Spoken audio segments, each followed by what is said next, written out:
You're kidding. He's been sacked. Well, thanks a lot. Thanks for it. He's been sacked. Thank you. Thanks for making me the last person in the whole of Rangers Poddington or whatever, the whole of Rangers social media, just the whole of Rangers land to find out about that. I'd knock my pan in with these podcasts. I'm hitting you with information all the time. Where's the trust? Where's the quid pro quo? Where's the back and forth? Do you know how much, I bet you were watching me, weren't you? You had me on in the background. In your telly or on your laptop or the headphones, you took one headphone out and you're talking to your mates and all that, and the phone goes, that's him away, he's away, just hang on, listen to this Fat Egg podcast, but he's still talking. He's in a post-match reaction pod, is he? He's saying, I think Russell Martin is definitely going to get sacked. No, he has been sacked. This guy doesn't know about anything. You're sitting there quite happily laughing away at me and that. Despite it's midweek games, Sunday games, Saturday, 3 games a week, and if there is a free week, I'm doing preview pods for every game, I'm doing post-match reaction pods for every game, and if there is a free week, which are very rarely, I'm doing a wee Wednesday, wee midweek update. What's the lie of the land? What's the state of play with Rangers, just generally speaking, that kind of stuff. I'm knocking my pan in. And yet, I've got to go. You sitting getting your kind of BBC Sport notifications, the wee things coming up the top of your phone, that your tweeters, your Twitters, your Blue Sky, you're getting your WhatsApp groups and all that, and your fax machines and stuff. You all know straight away. I've got to go on the aeroplane mode with this phone when I'm recording. Or else somebody if I get a message during the record, that just ruins the whole recording. You know what it's like. I'm doing these things for an hour and 20 minutes, sometimes 2 hours, putting a lot of work into it. For you. And you don't tell me. An absolute clown. You know what I mean? A bit of huff, I've got to admit. Maybe it hurts, just to... I'm recording this all night, and it was a bit later. It wasn't an immediate post-match, because I did think, that's it, he's done. He's gone. That's it. There's just no way back for this. We've got to that point. That's fine. This is that point that I've seen Beale getting to, Gio getting to, Clement getting to. It is done. It's not a moment too late. It's not a moment too soon. He's away. So it'll be quite final in my part. I'll have to do a wee kind of semi-retrospective of his career, even though he's not officially been sacked yet. It's just it's going to happen during the week. It's going to happen during the week because it's Rangers. We'll be a bit classy about it. It'll not happen. It's an international week, so maybe Monday at the earliest, probably Tuesday before they announce it. So I waited a bit longer and I heard a few more things. I watched all the stuff on Sky and all that, and I got a few more opinions that folk would obviously want me to know about before I did the post-match. Just a normal punter sitting there, just taking it on, making sure I knew everything, and then I'm pouring my heart out to you. And the whole time, you are sitting going, like, husband sacked, I'm like, what's he talking about? You know what I mean?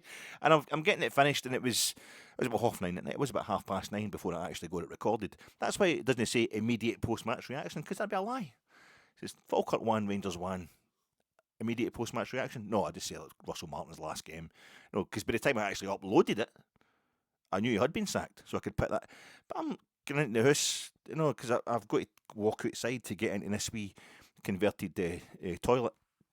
So I'll go back into the house and I'm saying to my wife, says, that's me, finished that pod, I'm just going to get it uploaded. And she's like, who do you think will get in now? I'm like, what? He's been sacked. But I thought you were like, she's looking at me like, I thought you were the big Rangers fan, that's all you do when you go through you talk about this. I fucking my wife found out before I did. She's like... So thanks for the backup there, troops. And then I must admit, I immediately looked at the statement, for the club, and I did think it was quite funny. I did think it was I found it quite amusing, the statement that the club had put out just about 9:30 or whatever, or just the back of 9, I think, on Sunday night, which effectively translates as, we knew things were going to be a bit slow, but Jesus Christ. We thought it might take a bit of time for things to get going, but no, that's it. He's away. Sorry, that's done. That kind of cheered me up. Then I started to think, well, I could actually look like a genius.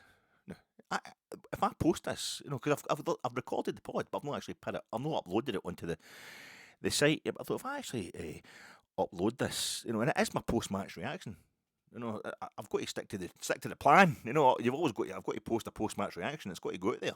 What did Alec think of that game? I know everybody needs to know that. So it's got to go up there because you've got to stick to the plan. But in it, you'll see that I'm predicting Russell Martin's going to get sacked. Possibly the bravest prediction anybody. I really went out there. I really went out on a limb with that one, saying Sunday tea time. By the way, I think he's gone.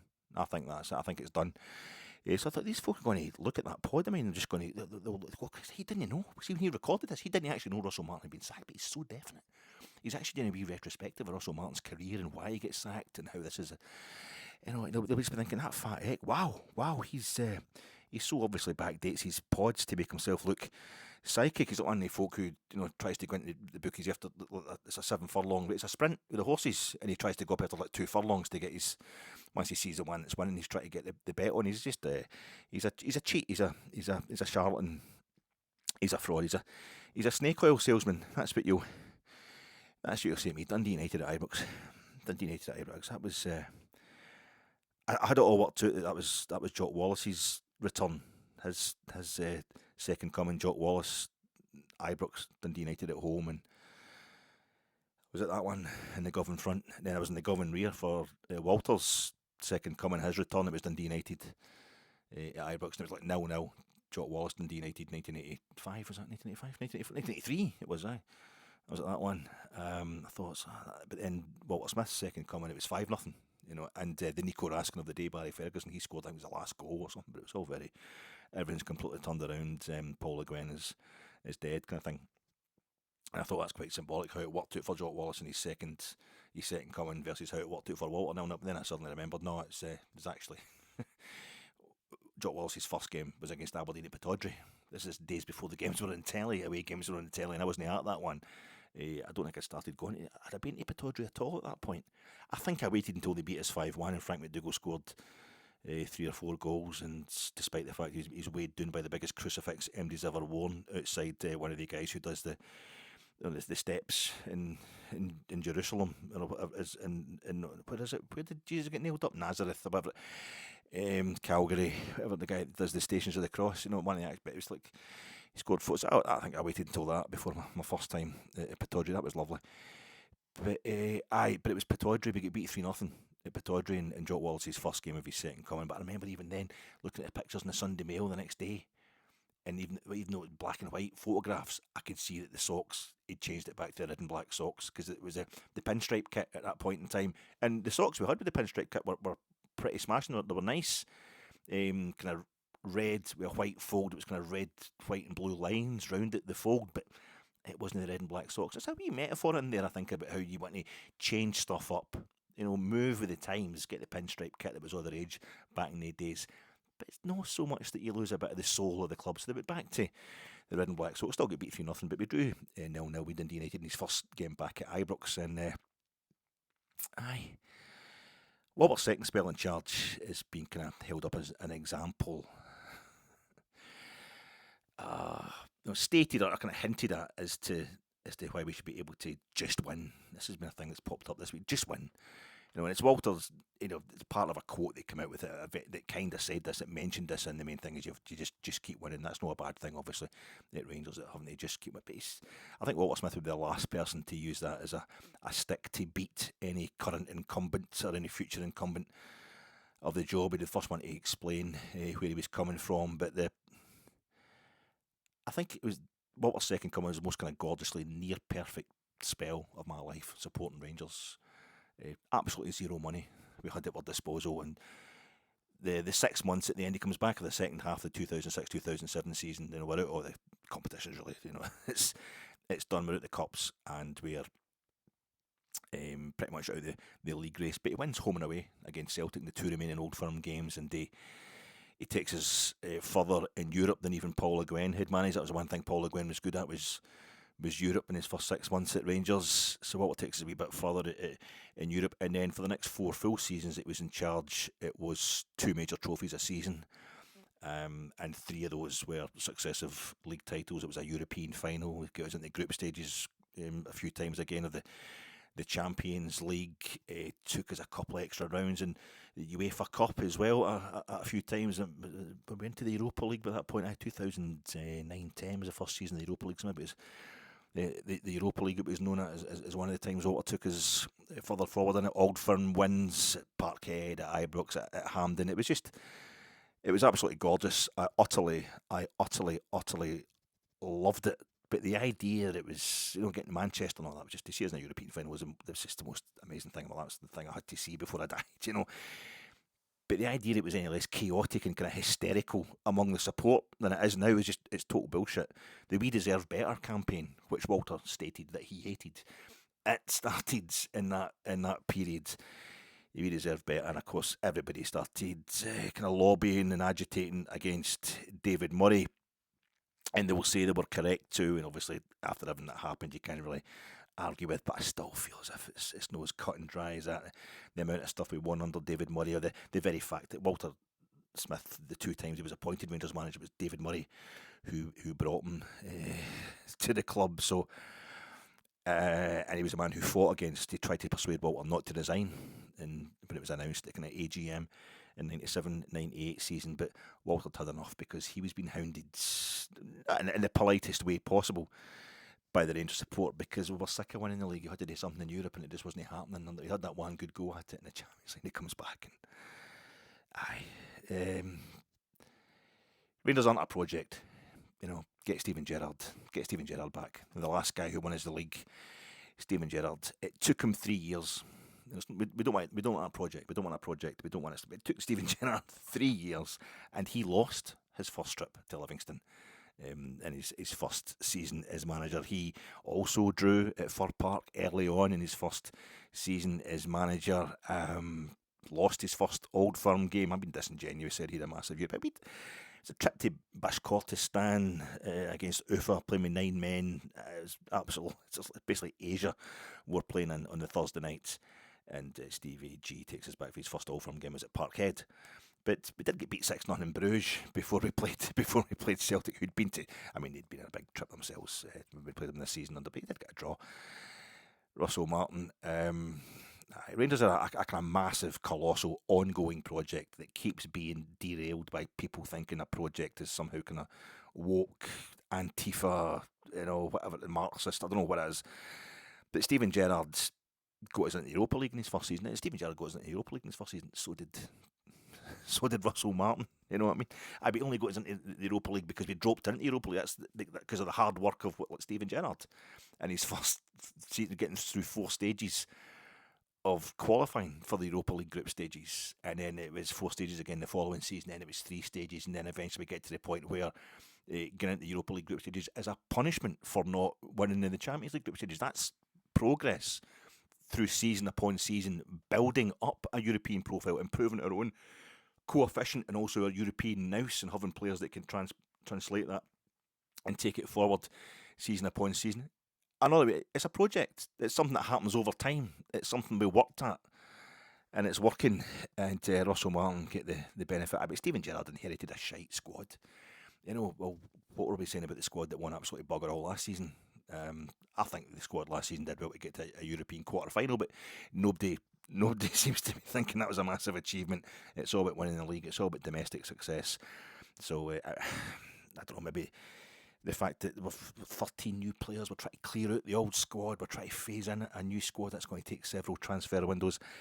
Did we make these new players that are coming in under Russell Martin feel loved in the environment we're creating around the head coach that we hated so much? I think there's no wonder that by the last few weeks of Russell Martin's reign, it was the kind of brass-coated Tav, Raskin, Butland and John Souttar who kind of came to the fore again. They've been stress tested. They've been forged at the white hot heat that forges the character of players who know how to kind of preserve themselves in a way to get through the hell that comes down from the stands sometime. Why did the directors take so long to sack Russell Martin? Why did it take so long to sack him? Yeah.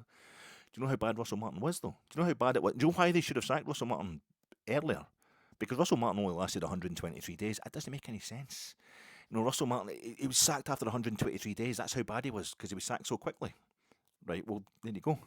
They didn't take a long time. And only 75 of those days involved competitive football. Was it 22nd July or something like that? We played Panathinaikos, and that game at Ibrox, his first competitive game in charge. So 75 days of competitive football. I think they sacked him pretty quick. I don't know, it doesn't mean both things can be true at the same time. It was so bad that he should have been sacked even earlier.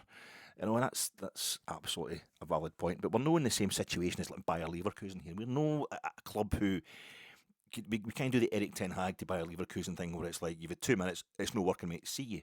Bayer Leverkusen can do that with certainty because they were in a situation where the season before last they were winning the German double, the Bundesliga, and the Deutscher Pokal. Unbeaten. They went the whole season unbeaten, which is pretty amazing considering Bayern Munich had won 28,000 Bundesligas in the trot before that season. They also got themselves to a European final, Europa League final, and they did lose a lot heavier in that Europa League final. 3-0, they get gubbed a lot heavier than we lost in the 1-2 years before that. But the one thing, when Erik ten Hag arrived at Bayer Leverkusen this season, he's the only piece of the jigsaw that was missing. Or the only part of the machine that was missing was the head coach. They had everything else in place by Leverkusen. So when the machine stopped and clunked and stalled, they can pinpoint exactly what part of that machinery isn't working, and it's Erik ten Hag, and away he goes. Let's get another replacement part in. We know at that stage we're trying to get that set up. We're trying to get to that point in time, but the whole machine is getting rebuilt right now. So Russell Martin it's no the signings on the right. We're actually too busy rebuilding the infrastructure of the club to give the head coach that much attention. The head coach's role, everybody's just got to get on with it, I think, for a while before Sean Dyche, get Sean Dyche in, just get him in. I mean, Kevin Thelwell knows him, he's right under Kevin Thelwell's nose, but I thought we didn't like the fact that Kevin Thelwell got in his own boy as the new head of recruitment, and he's recruited the head of recruitment. It's quite amazing. We want him to recruit somebody that he knows quite well. Sean Dyche isn't coming anyway, apparently. I think it was a Rangers Review that was saying that tonight. He's probably been appointed manager as I'm recording this, the way my podding's going these days. But yeah, quite happy for Kevin Thelwell to appoint somebody who's right under his nose, but he didn't want him to appoint his. He had a nepotistic crook and shit. I know you didn't. I'm just being a bit. I'm not actually having a go at him. It's just that thing. The manager's left. The head coach has left. I did stick up for him quite a lot. I just wanted more time. I just wanted to be sure that he was completely good. And once we got through, I basically arrived at the same conclusion. Arrived at the conclusion at the same time as our director of football, our CEO, and probably the co-owners. So basically, I'm an absolute genius, or we're in real shit because everybody that's running Rangers is as clueless as me. Christ Almighty. But I don't know why he's no kind of nepotism-tastic crook in Charlton too.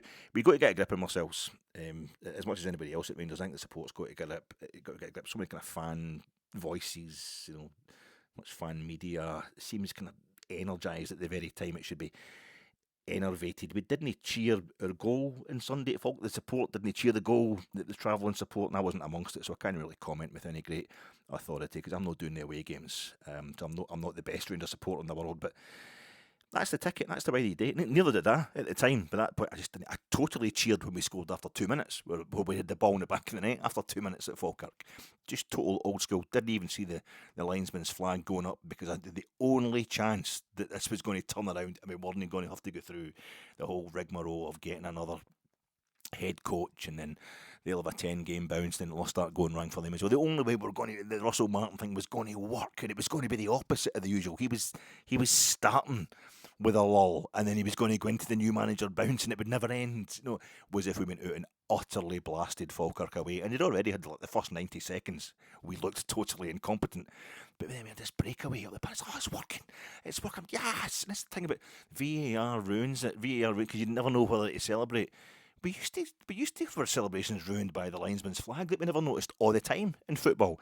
Remember the game against Villarreal? The game against Villarreal that we drew 0-0 in the Europa League. The second time we met Villarreal, the second time in that campaign, but also the second time we'd been drawn against them in Europe, at home and away in the group stage. That time we'd obviously had them that famous the knockout rounds of the Champions League. I was at both those games. That was home and away. That was amazingly exciting stuff. Heady days. But the one at Ibrox, for some reason we had a goal. We went down to 10 men. Was it Candace that got sent off? And it was good. We were, really, really giving it large. That was Stevie G's first season in charge. And it finished 0-0, and it was a great result for us. But at one point we had the ball in the net. We put the ball in their net.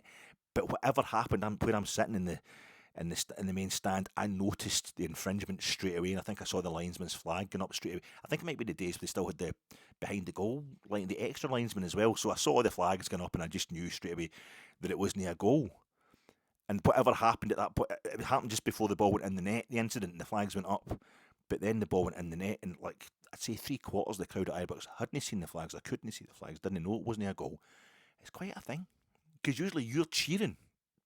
When Rangers score, you're cheering along with everybody else, so you're almost protecting yourself from the noise of the stadium. You're going along with it, but you're making your own noise, which kind of fills your own head with your own, it kind of insulates you against the.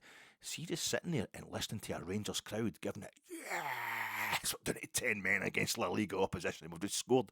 It was bloody great. It's quite a thrill.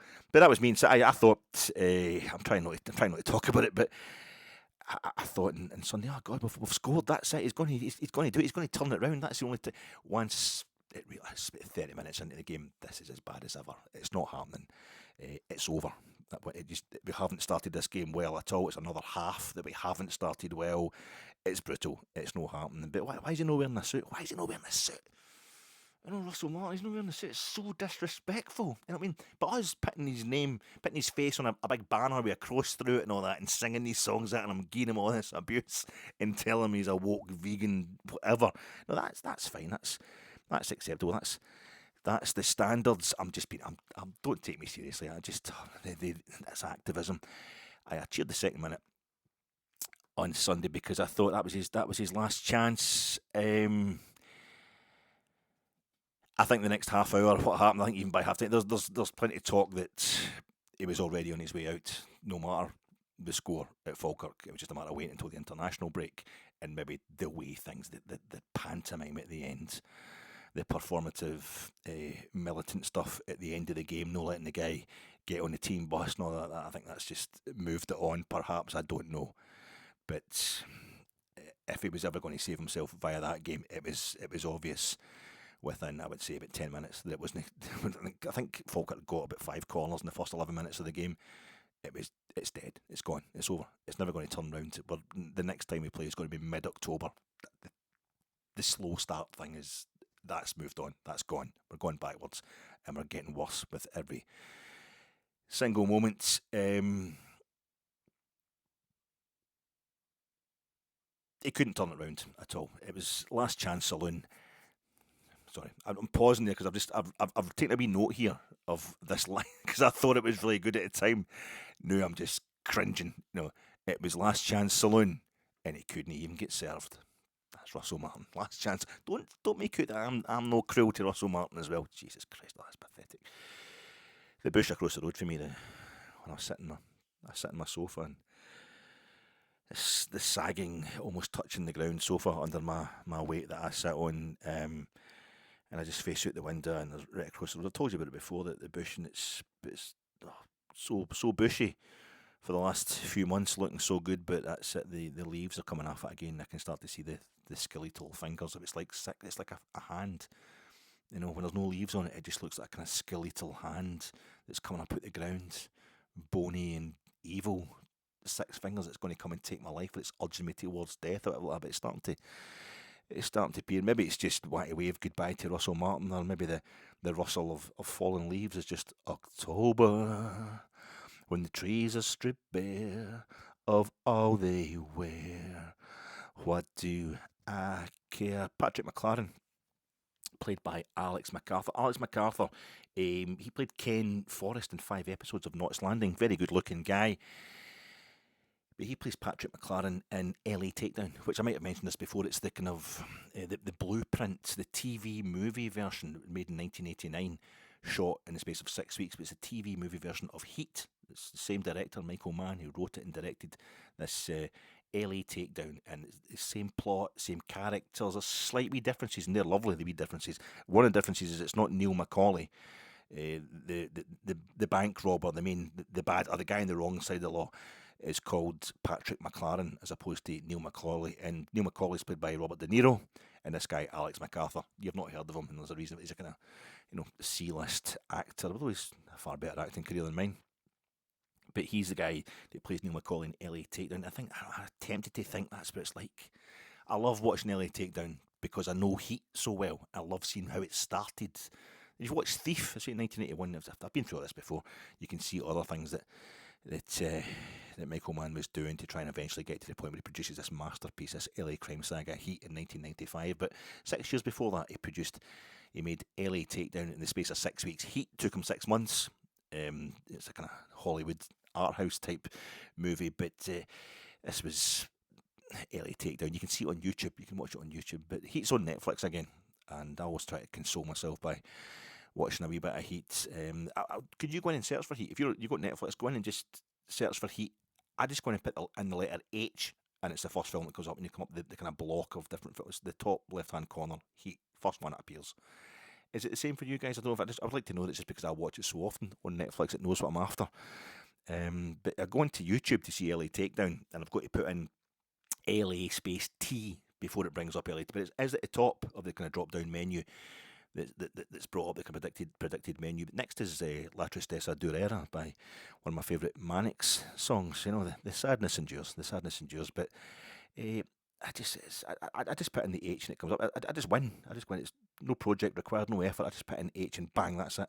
I get exactly what I'm looking for. But it's not as good as an actor. Patrick McLaren, Alex MacArthur, obviously playing Patrick McLaren, who's the same character as Neil Macaulay, and it's not as well shot a film. Obviously, it's a TV movie versus kind of Hollywood art house, as I was saying. LA Takedown versus Heat, but the differences make you smile. They do thrill you if you know both. If you know Heat really well, then you go and watch LA Takedown. It's really nice. It's kind of like the meet cute scene with Edie, when Neil meets Edie, or when it's Patrick that's meeting Edie. This time in LA Takedown, it's in a kind of greasy spoon. I think it's that kind of 3-in-1 type place. There's a bit of Chinese going on, a bit of Mexican, whatever, and they just happen to be sitting next to each other, but the kind of counter. Whereas in Heat, it's a kind of posh cafe restaurant. You're shown to your table by a maitre d' kind of thing, and the two of them are sat at the bar next to each other accidentally, randomly, and Patrick McLaren's asking Edie to pass the Tabasco, whereas Neil Macaulay's asking her to pass the cream, and that's how she ends up talking. There's still the kind of stress factors in Titanium. It's still the book he's reading. What are you reading? It's a book about metals. You know, stress factors in Titanium. That's a song. That's a poem. That's a film in itself. Stress factors in Titanium. It's a state of existence. It's an existential. It's Rangers. But there's these little differences. Pass the cream, pass the Tabasco, and then the bit that they go back. There's still that thing of he's initially suspicious. He thinks, "Why the hell you want to talk to me?" And he's quite rude to her because he thinks it's somebody spying on his, maybe undercover polls or something like that, because he's a master criminal. And then she's like, "Oh, excuse me for trying to make conversation," you know. And then he realises, "Oh no, actually, she's the love of my life. I've just met the love of my life. I better start trying to chat her up." And they go back to her wee apartment on the balcony. In both films, Patrick McLaren and that Edie, and Neil Macaulay and that Edie, it's De Niro in it. And there's a little bit where they're looking out over LA. They're on the kind of high-rise bit, and they're looking out over the city lights of downtown LA, and Neil is thinking, this is the time to make my move. I need to get in there. Just kind of there's a bit of silence in the conversation because the two of them are very outgoing for various reasons. But he just kind of, because he feels instantly comfortable with her, the Patrick McLaren, the Alex MacArthur, he says, "I flew over Iceland, 40,000 feet. I flew over Iceland one time at night, 40,000 feet, the moonlight on snow. It felt like this, you know, just looking out over the lights at night in LA." And the Neil Macaulay, played by Robert De Niro, he just goes, "City of lights, city of lights." There's a line that De Niro actually says in Great Expectations. You know, Gwyneth Paltrow in that as well. It's a line he uses twice, De Niro in his career, but he just leans and he goes, "City of lights." In Fiji, they have these iridescent algae that come out once a year in the water. That's what it looks like out there. And it's a bit smoother, it's a bit more polished, you know, and that's because it's years and years of fermenting and being polished and being smoothed out and being perfected in the head and the brain and the eye of Michael Mann, you know, and Dante Spinotti is the cinematographer.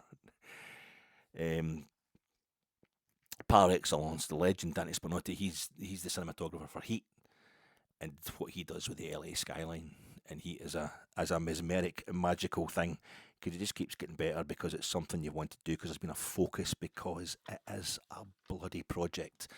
But maybe we're better at looking at the plot of Heat. I'm going to do this. Listen, this is my comfort blanket. Okay, this is my security blanket. This is you want your Stevie G's or your Shawnee D or your Martin Van B, but just let me be with my TV movie, my security blanket. I want to talk about Heat. I deserve it. It's been a long, bloody, hard season so far, and let's just I think you can maybe look at the various scenes within the film Heat itself. Let's just talk about Heat for comparisons. I'm tempted to say it's the scene in the kind of Laurel Canyon or the Hollywood Hills, maybe in Beverly Glen, whatever you call it. It's those, what do you call it, the kind of cantilevered houses, those houses on stilts. Bosch stays in one of them, Bosch in the TV series, Bosch in the books as well. But it's got a house on stilts thing that Hollywood, LA is really famous for. But that's what Trejo, Gil Trejo, played by Danny Trejo. He's one of the Neil's crew. He's played there, and he has to go in and execute him.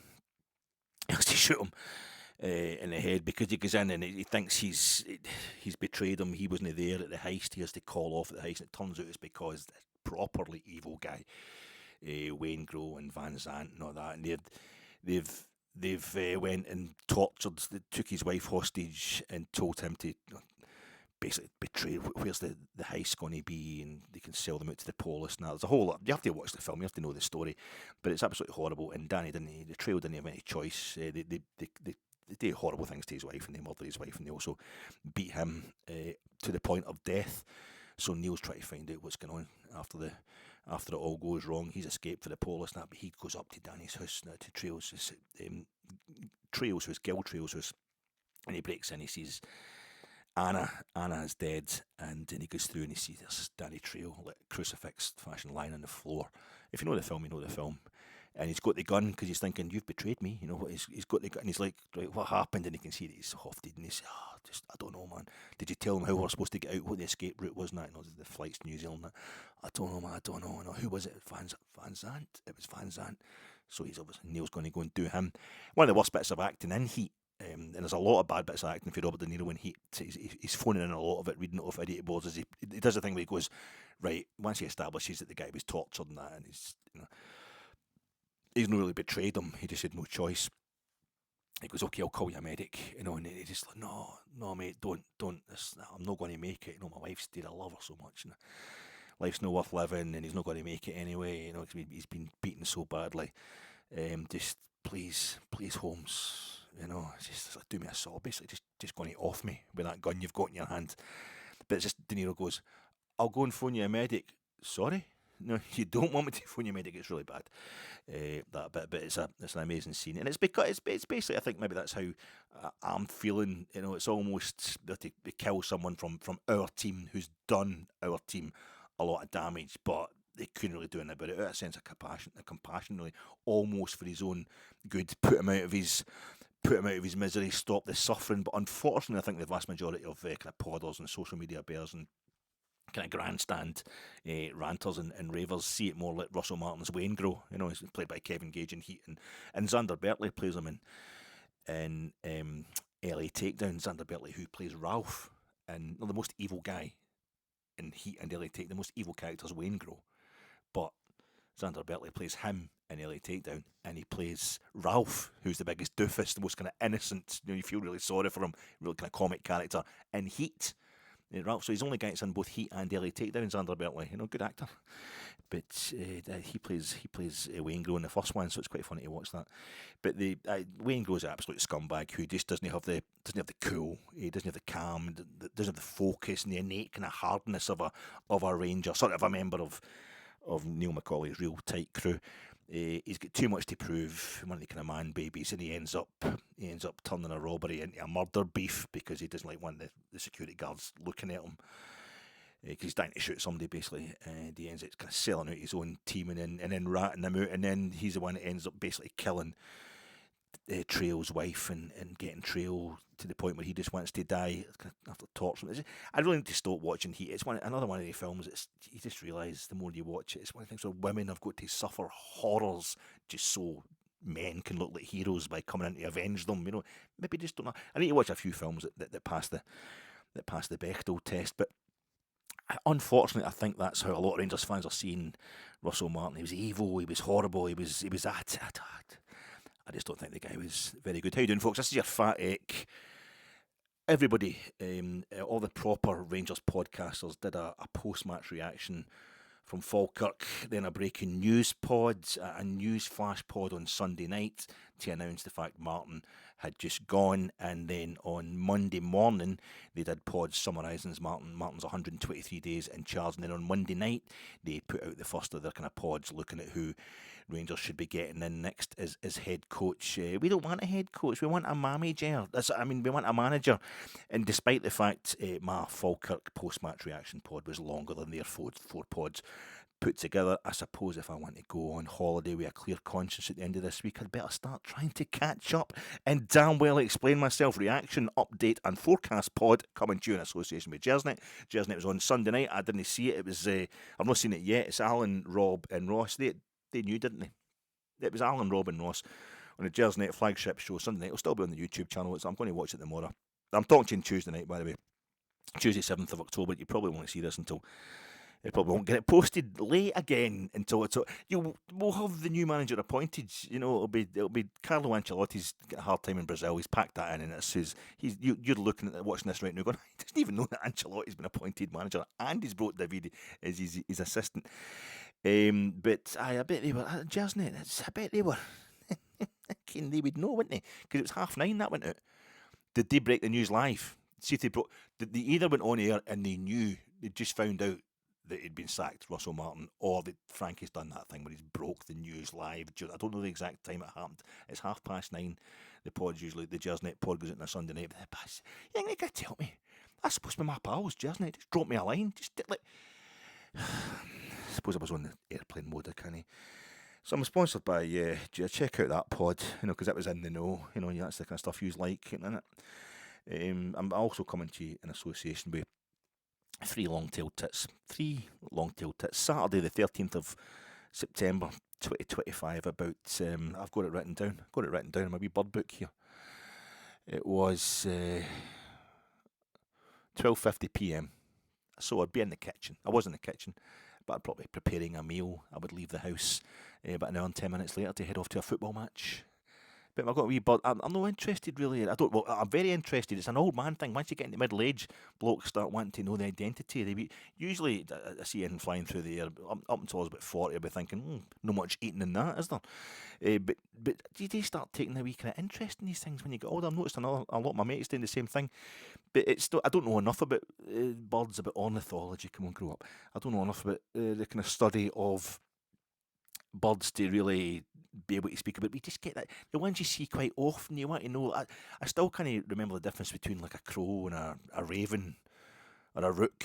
I still get confused with them. I have to keep double checking and that kind of thing. Jackdaws, I'm good with jackdaws.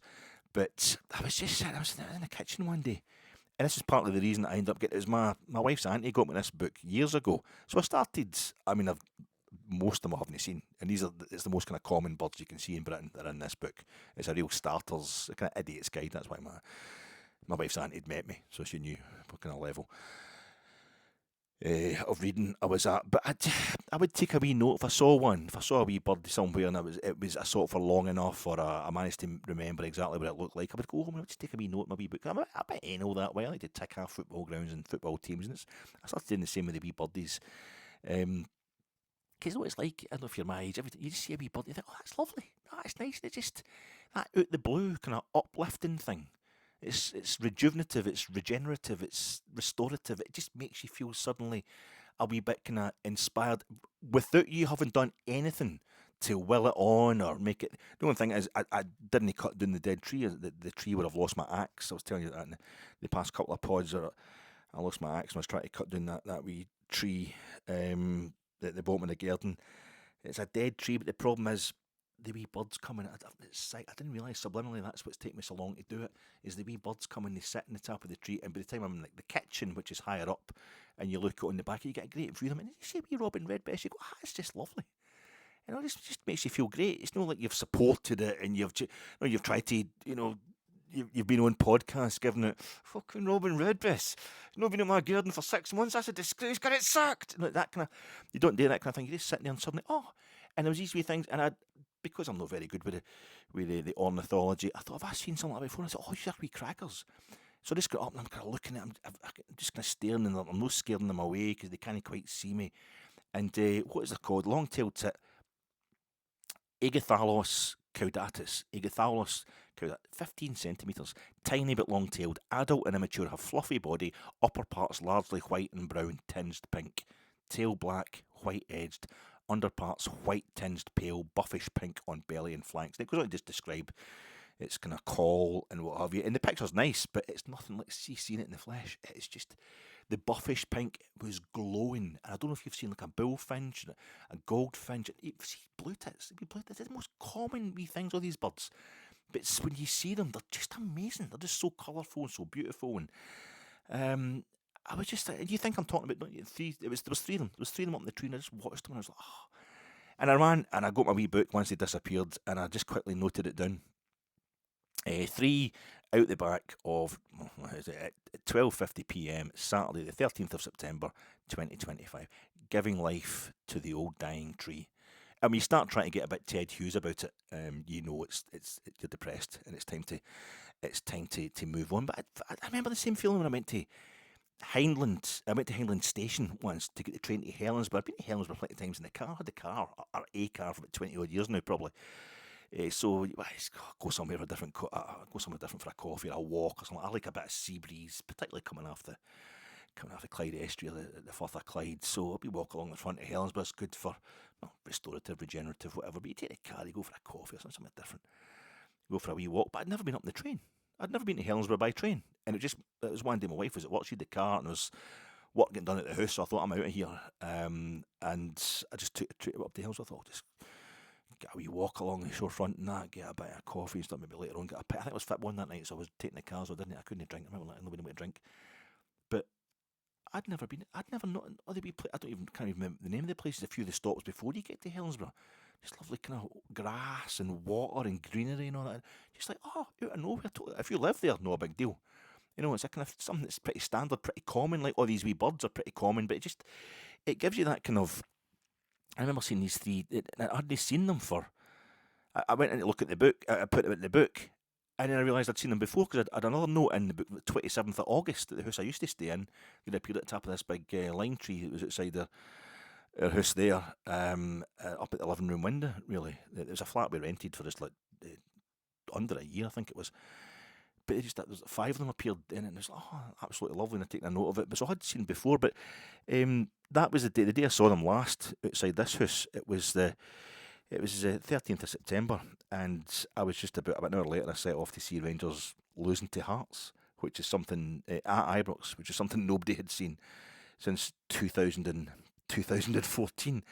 It restored kind of vibrancy to Hearts that day, but Jesus, not me. Although I knew, and I said after the game, it's no sacking time just yet. I knew it was a sacking time just yet, but we need to know for sure. And we eventually, I don't know, Berwick 67, Sir Dave hounding out David Murray. I think they're making him Celtic Craig White. I don't know, David Murray didn't. Nobody made him Celtic Craig White, but I think the various reasons I've put forward why it's always better to be a bit cautious when you're in charge of a big, massive vessel like Rangers. But I think it's one of those things. I think you think I'm going to talk about, it's 3 long-tailed tits. I'm going to talk about Russell Martin, Kevin Thelwell, and Patrick Stewart. No, I don't know if maybe you like the Forest or something like you like. I don't like Forest, kind of freak me out. Woods kind of freak me out a bit.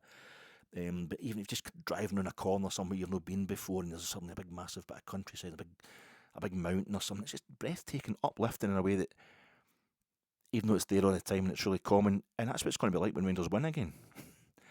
To see Rangers be able to defend, to see Rangers being able to mount more than like 4 attacks in a game, to see us get a shot on target, for within half an hour, get more than one shot on target in the space of half an hour at Falkirk, at a team that's been newly promoted. It's something that used to happen all the time and is very, very common, but it's going to be so rejuvenative, it's going to be so regenerative, it's going to be so uplifting. Don't think for a second that I'm sitting here mourning the fact that Russell Martin, I'm mourning the fact that it had to end like that he was appointed at all, that we had to go through all that, but it's going to be so bloody good. And Dundee United at home, maybe we'll have the new manager in situ by the time we play Dundee United on the 18th of October, but Christ, that's a game where I've seen Rangers playing Dundee United at Ibrox so many times and beating them at Ibrox so many times. It's almost more memorable when Dundee United beat us at Ibrox. So there was that time we beat them 7-1 and Walter's second coming. That was quite amazing. But it's just going to have a whole new feeling to it. It's going to be like just spotting a wee birdie up a tree or something like that. Something that's really common. Something that Rangers do win more league games than they lose. They have done for most of their history, but it's going to be absolutely gorgeous. My name's Alec Anderson. Life has been unfaithful, and it all promised oh so much. I am a relic. I am just a petrified cry. Wheeled out once a year, a cenotaph souvenir. Their applause locks down my silence. La tristeza, durera, scream to a sigh, to a sigh. Everybody's high on consolation. Everybody's trying to tell me what is right for me. Yeah, I need a drink and a quick decision. Now it's up to me. Oh, what will be? She's gone. Oh, I better learn how to face it. She's gone. Oh, I'd pay the devil to replace her. She's gone. Oh, what went wrong? Get up in the morning, look in the mirror. One less toothbrush hanging in the stand, yeah. My face ain't looking any younger. Now I can see love taking a toll on me. She's gone. Oh, man. No love for Russell Martin, obviously. Sympathy, though. We'll hear what comes out in the wash about that.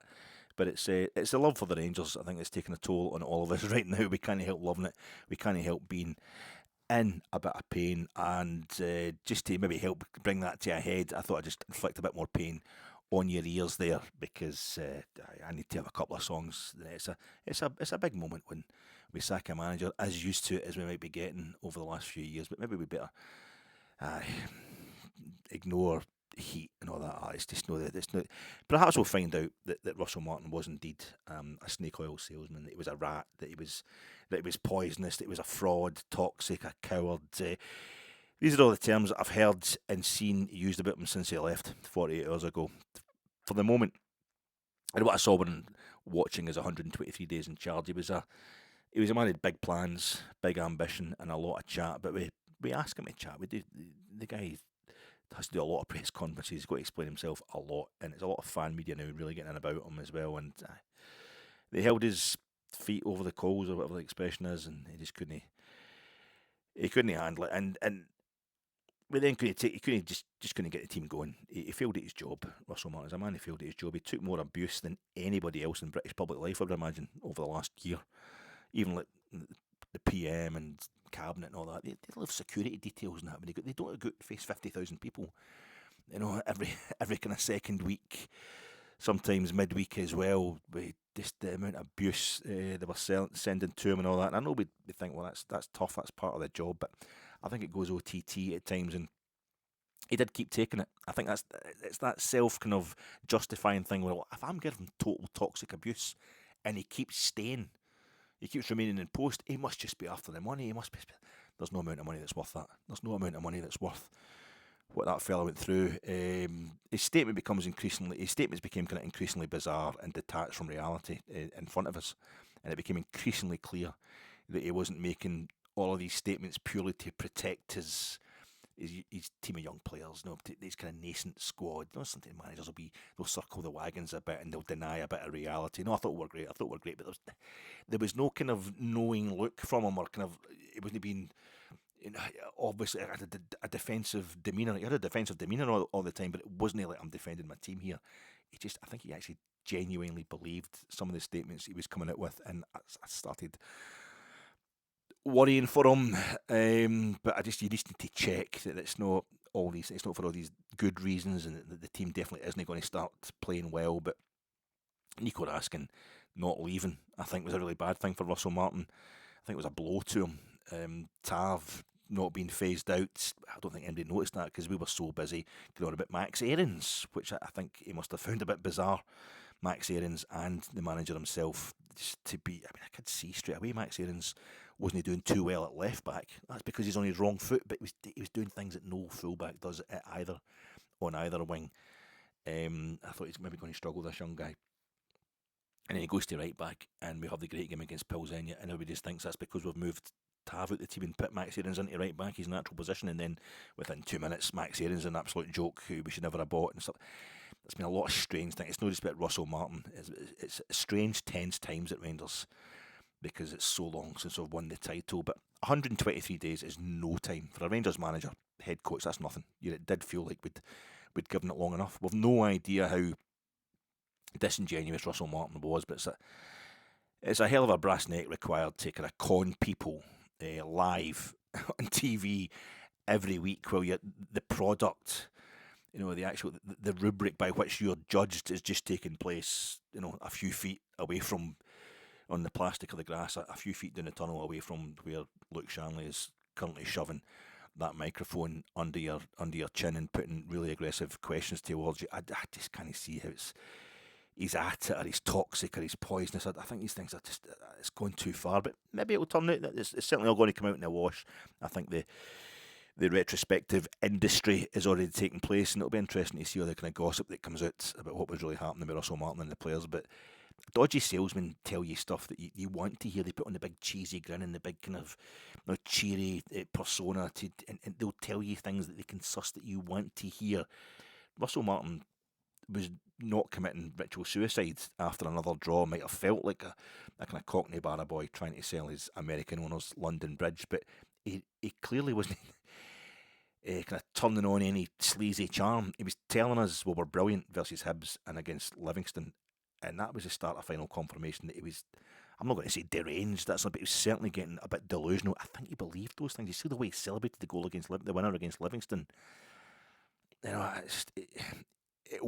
It didn't chime with any kind of reaction you would expect for somebody who really understood the context of that goal came in. But at this moment in time, I'm more worried for Russell Martin than I am angry at him. Maybe what I say, we'll find out later that he was at it. He has just got the brassest neck in history, and he was just here for the money and to get a, once he knew he was going to get a payout, he didn't care. That's why he wasn't resigning, blah, blah, blah. But I'm actually genuinely more worried from them. Kind of hateful towards the man. You know why I think we have to take time to make sure someone's definitely not working. If you've watched these pods before, and I'm sorry, most of them are like this. If you haven't watched these pods before, don't go back through thinking this is an unusual one. This is how it usually goes. Berwick, I was talking this a few weeks ago. Berwick, 67, long story short, my kind of gut feeling, even though I wasn't born until 69, is we sacked McLean and Forrest immediately after losing to Berwick in the Scottish Cup, and that cost us a European final. And that particular European final in 67 would have meant we could have shared and kind of diluted the Celtic winning the European Cup. Would be a massive achievement anyway, but it'd be kind of the old firm have won both European trophies. That would piss them off, something fierce. But it would always kind of make us the silent part. We kind of piggyback onto that, the European Cup thing. We're winning the European trophies. In those days, you're just in a European competition and you tried to win it, and blah, blah, blah. We could have done all that, and I think, although it was inevitable, Jockstein, Celtic were going to dominate for years to come. If we'd kept Jim Forrest especially, Forrest McLean's goal-scoring records were phenomenal. They were both really young men. We would have, a few of the, I think 68, 69, we lost the league by a point, a couple of points and all that down the line. These guys would have made the difference. It wouldn't have been 9 in a row for Celtic, that kind of thing. And I feel as if sometimes we act so hastily so harshly, they end up cutting our own nose off to spite our face. And I think somebody the size of Rangers, and the fact that nothing has been working for us for the past 4 seasons in terms of winning the league, means we should be trying everything to the point where we know it's not going to work. So I think the board did not act 1 second too late in sacking Russell Martin, but neither was it too soon. It was time. It was the time. Half an hour into Sunday's game, it was confirmed it wasn't going to get any better. Even when we scored, it was just that it was too late. It was against the run of play, and it was obvious after, even within the kind of 5 or 6 minutes that was remaining of the first half after we scored, didn't look like we were going to score a second. There's another horrendous start to a half, worse than Livingston. Another terrible start, another total struggle against a club that's just been promoted. Do you want to do a wee retrospective? It feels appropriate to do, because this is it. There'll be no more Russell Martin stuff. Unless there's kind of fallout about it. We'll be talking about him for the rest of the season, the rest of our lives, probably Russell Martin. But he's going to be held up as the worst example ever, probably of a full-time Rangers manager. But so he's going to come into all our conversations. But this will be it.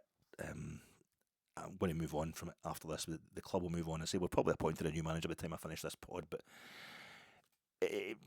the retrospective won't take long. The retrospective of his Rangers career won't take long, because only involved in 17 competitive games, won 5, drew 6 and lost 6, a win rate of 29%. Did have 4 clean sheets, right?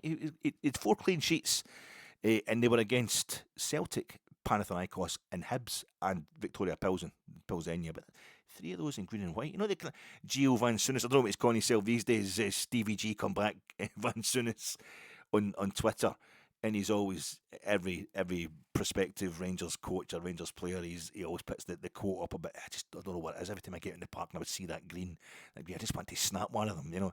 I think maybe Russell Martin actually felt that, because when it comes to the green stuff, that was his best results, not conceding any goals to them and Victoria Plzen. He only lost one league game. So I don't know about the big, because he only won one league game as well. It's 17 games in charge. With a quick run through it. Well, let's pad it out by talking about the friendlies. During the very first friendly, the very first match that Russell Martin had in charge of Rangers was a behind closed doors friendly against TNS, the New Saints of Wales, who actually played in Oswestry in England. He had a friendly against them at Auchenhowie behind closed doors, and they beat us 1-0. Was it 20? I wrote it down somewhere.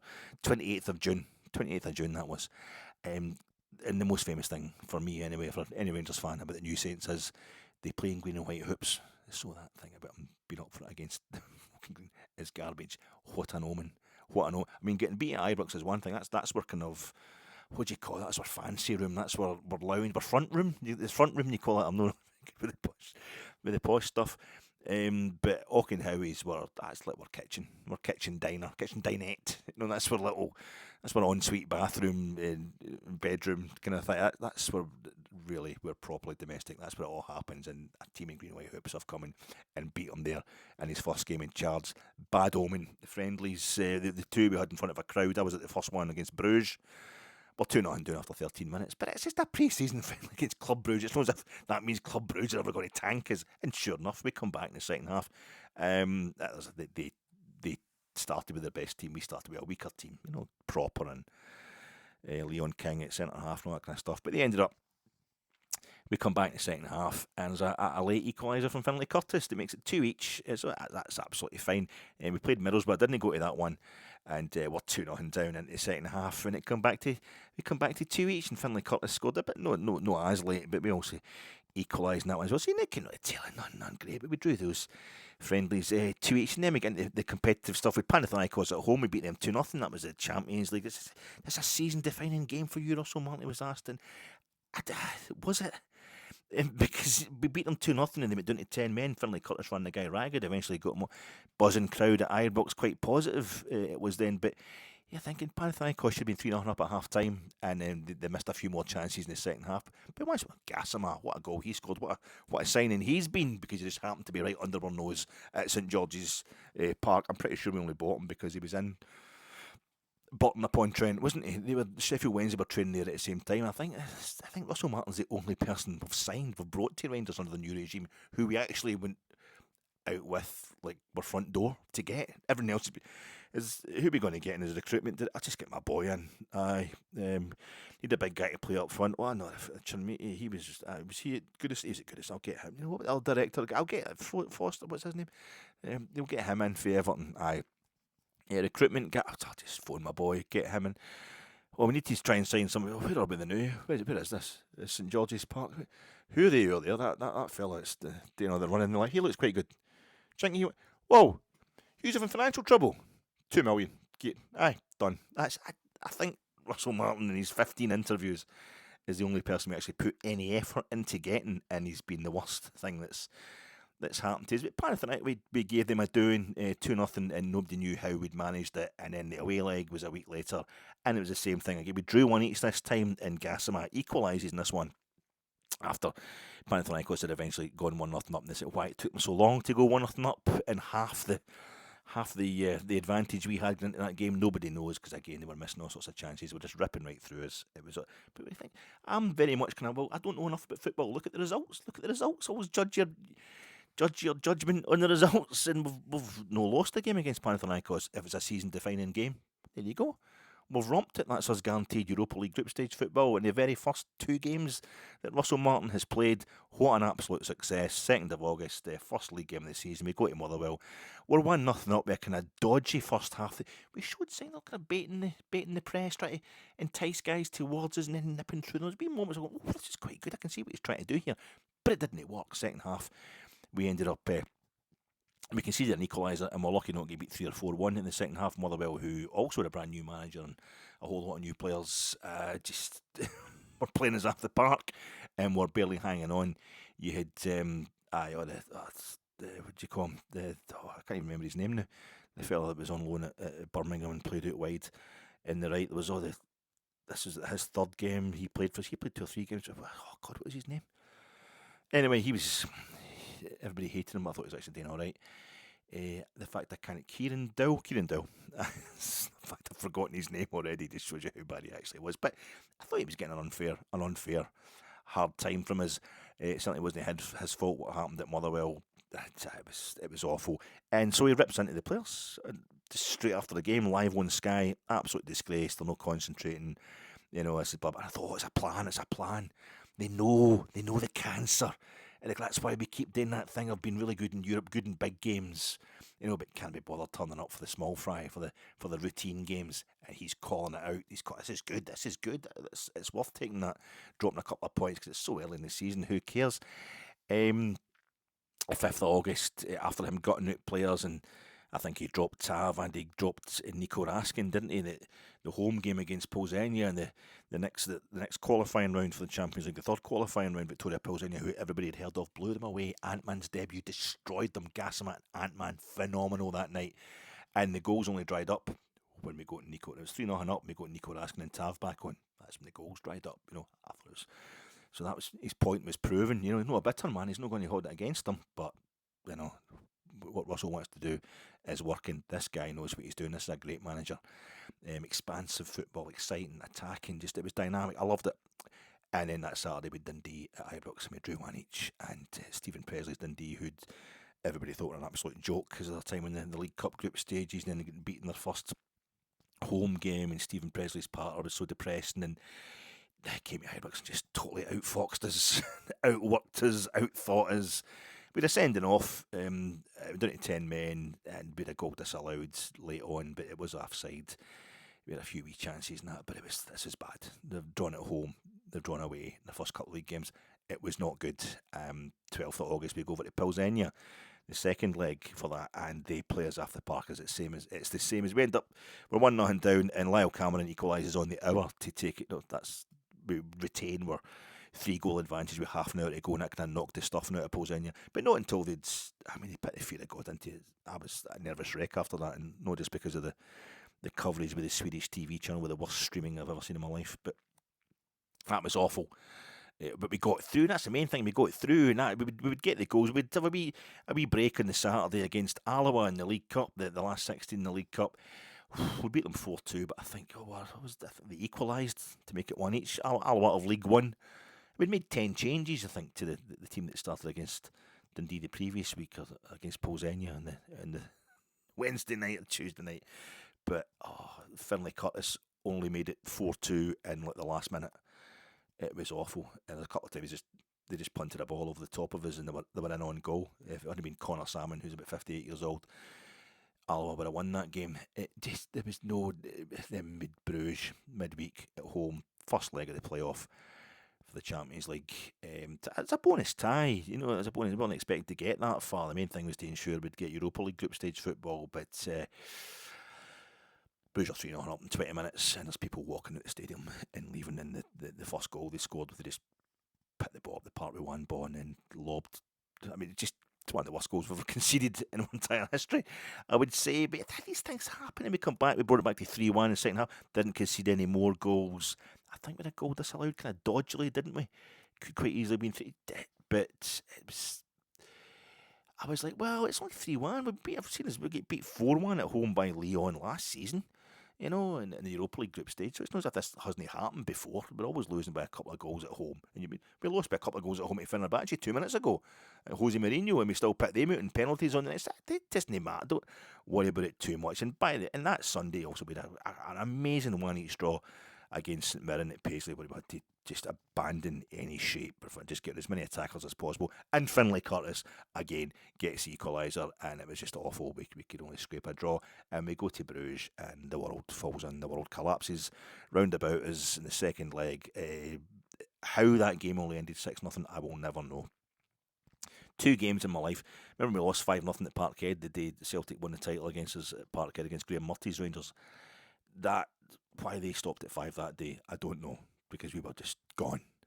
And in this one, I was delighted by the end, because I knew that losing by 6 was our worst ever European defeat. And I thought my first fear when they started hitting the goals and Max Aarons get sent off early doors, we've not got Nico Raskin, he's still kind of out of favour, and they just had, it was men against boys, men against amoebas. It was unbelievable. And my first thought was, this is going to be 10. This is going to be double figures. And then I started thinking, it got to 6. All right, it's 6. That's as bad. So the next goal they score, that's our worst ever European defeat. There's no way we were going to score. So that was, but it never happened. Never got that. It was like American History X, where he keeps expecting. When Daniel's Derek, he keeps expecting to get shanked or whatever, but doesn't know his mate in the laundry is actually tell everybody to leave him alone. And he's like, I don't know, I can't believe I'm getting away with this. So I was actually delighted it never gone, further than 6-0. But that was just in the heat of the moment. That lasted about 5 minutes. It's the worst performance I've ever seen from Rangers in my entire life. This was his, Queen's Park under Philip Clement. That defeat. That was this moment for Russell Martin. He was going to have to go. And the Sunday, we're playing Celtic at Ibrox, and it was like there's going to be a riot. If Celtic go 1-0 up early doors, there's going to be. This was the stuff that was getting pushed almost by the media. Quite evil. And we drew 0-0 because Celtic had been put out in penalties by Kairat Almaty the same night we were getting humped 6-0, the same week we were getting humped 6-0, the same midweek.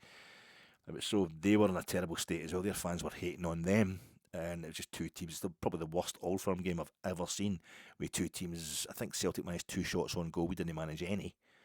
But Celtic's 2 shots on goal were it was like an overhead kick by Kieran Tierney, which Jack Butland had a sandwich before he picked it up. It was a shot on goal in name only. I think both Celtics were. There was nothing, and I was quite delighted by the end of it. Quite delighted that we hadn't. But I'm going to have a poetry intermission before we complete the next 6 games of his Rangers career. I think we need to have a poetry intermission here. You deserve it. It's on the subject of that Old Firm game. It's called. I'm not going to tell you what it's called, but it just goes like this: Boo, boo, boo, ooh, ooh, boo. There was effing and blinding. In fans' necks were not winding. Reciprocation, players' claps were not finding.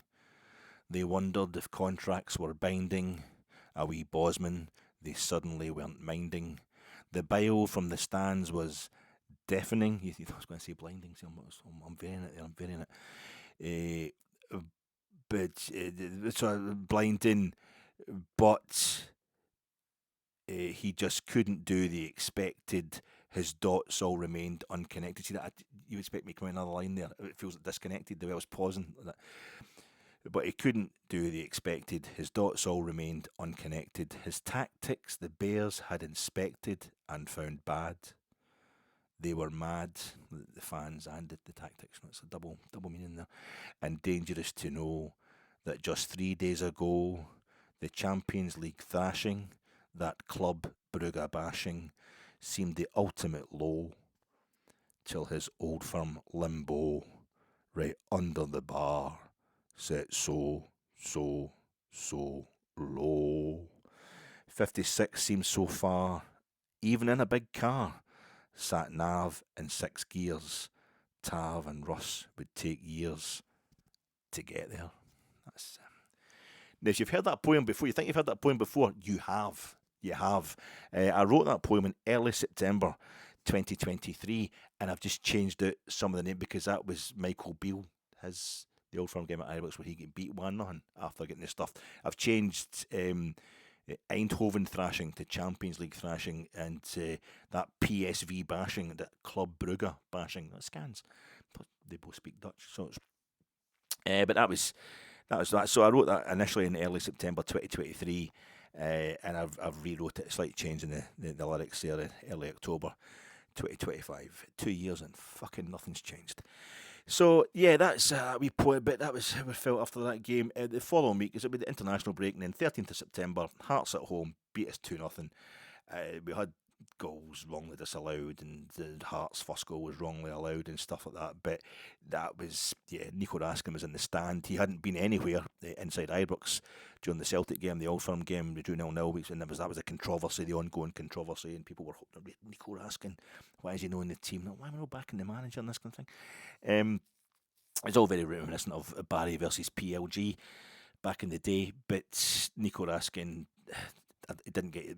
I'd assumed during the Old Firm game when he wasn't there that meant he was going to be going in the last day of the transfer window. He didn't, and I think that's the worst thing possible for Russell Martin. No Nico Raskin. He didn't play against Hearts. That was obviously his punishment for whatever had gone on. He had to sit that one out, but he was in the squad, he was in the stand as Hearts kind of took the piss out of him. They didn't take the piss, but we offered nothing against him, and it got ugly after that one. I thought it's still just too early to be sacking him. 20th of September, the following weekend, following Saturday night, we had Hibs at home in the League Cup. We beat them 2-0.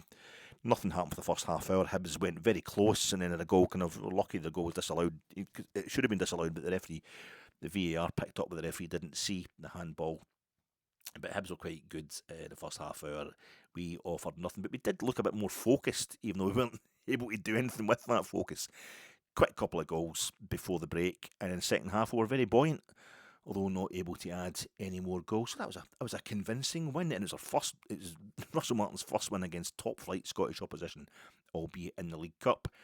That midweek, that Thursday, we were at home to Genk, and we had a chance to win 2 games in a row for the first time in Russell Martin's career. Never looked like it. If Genk could finish, they would have won that 5-0. Something we've been saying all season. We went down to 10 men, of course, but that was Diamande just copping out, the same as he copped out. He tried to cop out on Sunday at Falkirk. He couldn't wait to get sent off.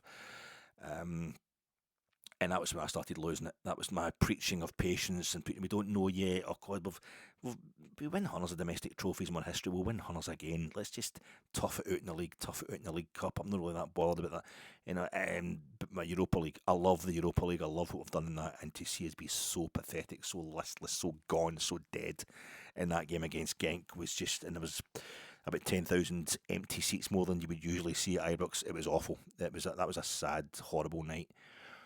28th of September, we went to Livingston. A week back on Sunday, we went to Livingston and we played well for about 20 minutes in the game in total, and including perhaps the last fight, the injury time. But it was desperation times again.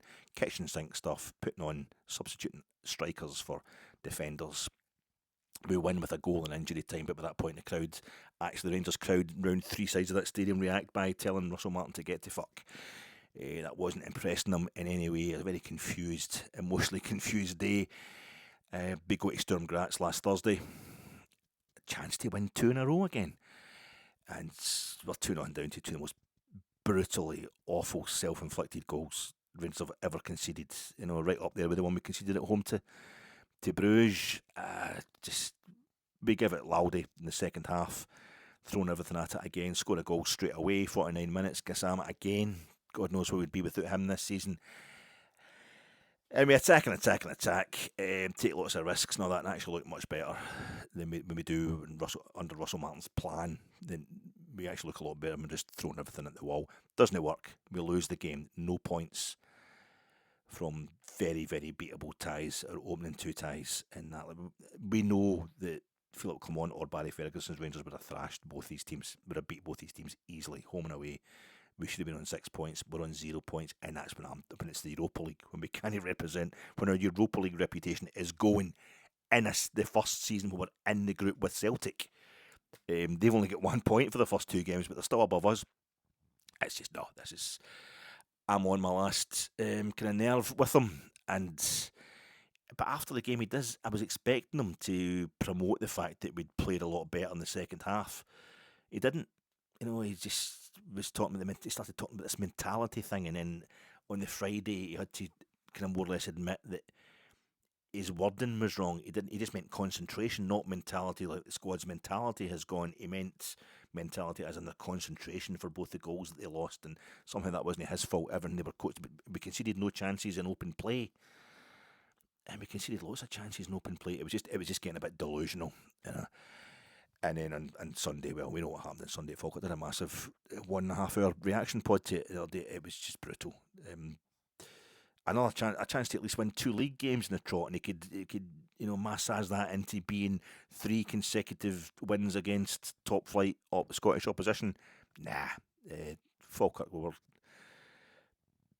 they were just hitting cross after cross into our box. We'll probably be really frustrated that they managed to win the game. It's done. His post-match reaction pod was the post-match reaction pod. It's me. There's the deranged post-match reaction pods. His post-match interview on Sky was the saddest, kind of weirdest one yet. There's a few truths in there as well, I think, but he was obviously, you could see in his eyes, he was totally resigned. It was all over. Had it been 0-0, it would have been our first clean sheet away from home since December last year, but I don't think that would have saved him either. The trip to Loch Lomond, it's not a problem for me, taking the players to Loch Lomond, bit of wild swimming, going up and down a hill for a bit of a walk, just a way to bond the team. That was absolutely fine. But it took such a slagging for it that he couldn't wait to get back in journalists' faces about it. Like, see, that proved, he mentioned it a few times, kind of cattily in the pressers, and we never really did anything that enabled him to be in that position to take. See that walk up hill, the wild swimming in your face, it totally worked. I felt kind of sad for him. He didn't have the mental strength for the job, but I think he maybe does have mental strength, just doesn't have the ability. But he mostly didn't have the ability to make us, the fans and the players, believe that they could do it. He changed his style after the Bruges slaughtering, and it was a bit like the Philip Clement losing to Queen's Park. You're most focused, right, that's a sack, and you don't recover from that. But we're in that position just now. I say that the position Rangers have been in, for me, it's since 2012, but at least for the last 4 seasons, where I think we're in a situation where we need to just make sure. just make sure. And he had that kind of mini revival. Clement went to Tynecastle and won 3-1 the following week, but it was, I think, on paper that sounds great. I went to Tynecastle, thrash Hearts 3-1. That's a comeback. The players have decided that's the Queen's Park defeat has united them in a determination never to let that happen again, and that'll spur them on to new heights. But we were terrible that day at Tynecastle, and Hearts were all over us and just couldn't finish, and it wasn't very convincing. And in the following week we lose to St Mirren. It's been an extended version of that since the Bruges thrashing, which I think was game number 10. So the next 7 games, over a 0-0 with Celtic. We've won 2 games since then. Home to Hibs, home to Livingston, and he's talking about these games as if they were... Russell Mann was talking about these games as if they were brilliant. He kept mentioning how great we were in these games, and I think he genuinely believed it. It just didn't work at all. I say that it was a temporary abatement after the Bruges thrashing the 6-0 job. That was it. It was done. It was going to take a lot to come back from that, and we gave him the time to prove that he could maybe come back from it, but no. He had 3 good nights, 2 against Panathinaikos, 1 at home to Plzen, and everything else kind of ranged from the faintly hopeful to desperate to the downright awful. And Plzen was a complete performance. People have been so keen to. I don't know why people get so scared that one kind of contradiction to the general theme will disprove the whole theme. It's all right. The Plzen performance was a complete performance because we went 3-0 up and then just like, that's it. Plzen didn't have another chance after that. It was like we just locked the game down. We administered the result, as the Italians would call it. We brought in Tav and Nico Rask and that, and we stopped looking like we were going to score more goals, but we never looked like we were going to concede any. It was a very, very mature performance, very exciting. So he had that, but that was it. That's I said on Sunday. This idea also that his CV was terrible and we should never have hired him. I think it misses out the fact that anybody talking about this seems to kind of dismiss the fact that he got Southampton promoted via the playoff final. Maybe it had to be direct promotion for it to be impressive enough, but what did it? Swansea, he improved Swansea. He saved MK Dons, improved Swansea, get Southampton promoted. Now, Southampton, if they were to come into Scotland, they would be the third biggest team in Scotland straight away, probably. But in England, they're fairly they're middle range. And I only mean that because there's so many massive clubs in England. They've got a cracking big stadium and all that, and all the English Premier League sides, or English Championship sides, have got mega money because of the TV deals down there. But it was one of the cases, well, if he's doing that with those kind of clubs, he's going to, and he does have English Premier League experience as a manager, if not winning English Premier League experience.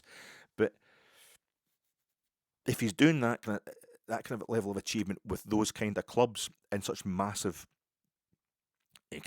shark-infested waters, comes to Scotland, where he's got so many more resources, especially compared, comes to Rangers, where he's got so many resources, especially compared to the rest of the domestic pond, then his philosophy should actually see us go to greater heights. I think the idea was completely right in hiring Russell Martin. It just really didn't work out. It really didn't work out. He may be a victim of being told that his bosses would be very patient, and then his bosses notice just how utterly, insanely impatient we are. But actually a lot more patient than I make out. But he might be a little bit of a victim of that. But I would take. I was going to say I would take.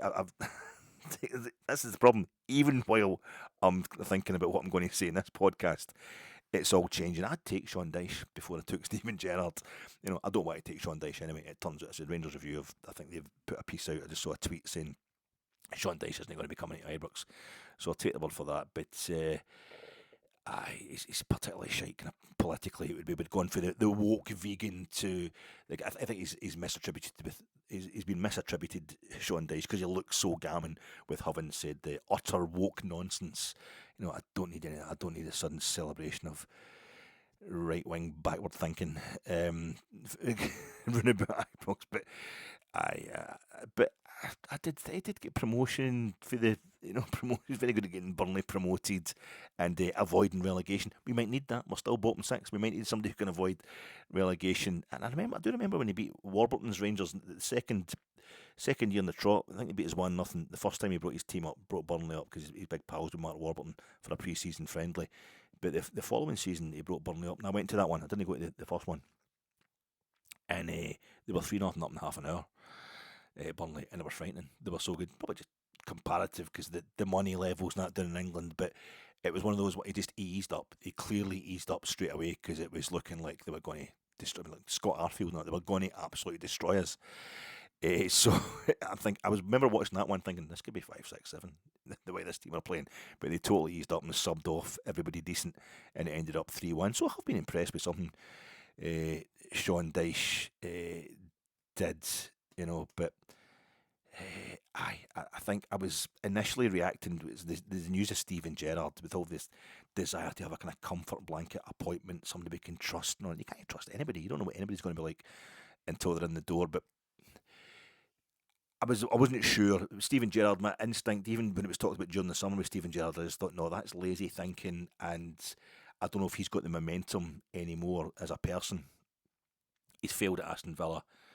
He's failed Al Ettifaq, told him to get Ettifaq. I think that's it. I made 2 goes at it, and it's been poor, really poor, since since he's been here. I have no problem with the fact that he left us, but I do think it's quite rich sometimes. But a guy, we're sacking guys and absolutely hating them. And I know there's a lot of folk calling Gerrard a rat and all that at the time he left us, but I think he kind of made. I think it was pretty obvious anyway when Steven Gerrard arrived. He was using us as a stepping stone. But I don't know if he got his league title. He'd won absolutely everything in the game. Steven Gerrard, at club level anyway, and so many caps for England as well. Some great moments for England, but he never did it in his time.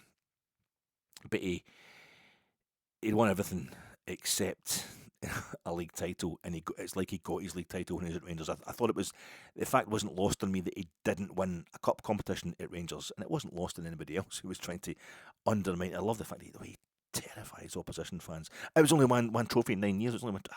By God, what a trophy, and what a way to win it. And I don't know. Something just made me think that's maybe, subconsciously enough for him. He's saying he's been talking to Rio Ferdinand in some podcast or something. I've just seen a few quotes coming out that he's recently become a granddad. His daughter's had a kid, so he's been enjoying that, enjoying a bit of a break. Folk talking about tax stuff going on, that he's got to stay in Saudi. I don't like the fact that he went to Saudi Arabia either. I must admit, politically, I really disagree with that. I was really disappointed in him doing that. I was more disappointed in him going to Saudi Arabia than I was in him going to Aston Villa. But he's knocked back previous offers, and we're thinking one of them was from Rangers this summer. He's knocked back previous offers and failed at previous jobs, Villa and Away, fact, because he didn't have the right coaching team around him. And he says he needs to get the right coaching team again, like he had at Rangers. And Gary McAllister's been saying, never say never, and Jermaine Defoe's been Jermaine Defoe always talks about almost as glowingly as we talk about him, the absolute legend. But in some ways, it's all over the BBC Sports website and various. It seems like a kind of fait accompli, like it's a done deal almost, and it might well be. But Kavanagh and Marat, they put out a joint statement saying that it's going to be a rigorous and thoughtful recruitment process. So maybe not. Maybe to appoint him straight away would look bad. I don't know if it tests the kind of head coach model that we seem to have in place. Steven Gerrard's football here, though, I think was really the idea that we're just going, let's just get somebody who's kind of tried and tested at Rangers. Let's get a guy who was here before. Doesn't seem as innovative. But Steven Gerrard's football, which I said took 3 years to hit its peak when he arrived. But I don't know what Michael Beale's doing just now. I've badly researched this. I don't really care. But Michael Beale's doing just now. But he's certainly never coming back here as head coach. But would he want to have Michael Beale back, who was supposed to be the brains behind the operation? But obviously Steven Gerrard was stepping in there and telling Michael Beale when he'd gone too far with his tactical suggestions.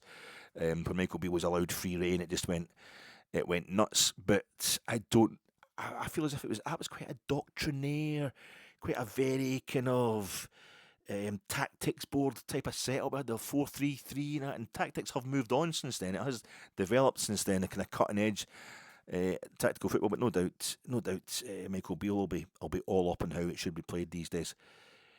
I don't know. I feel as if Steven Gerrard, the more I think about it, if he's got the hunger. That's the thing. I just want to know if he's got the hunger. I don't know if he came to Rangers.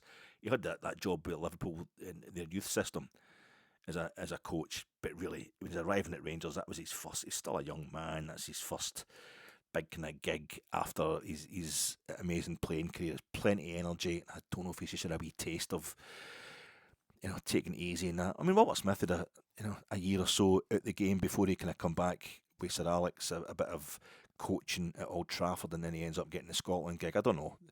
It's hard to say, but it sounds like it's going to happen.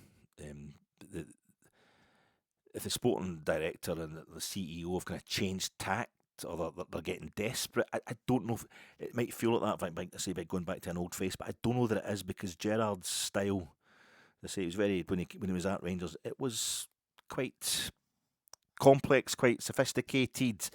And quite, you could see it getting laid out in front of you. You could see it becoming like a teaching process as well, which is supposed to be all the things we hated under Russell Martin, just because Russell Martin couldn't make it work. We couldn't see any progress. But I feel as if I'm hearing all this stuff about we don't want a head coach, we want a manager.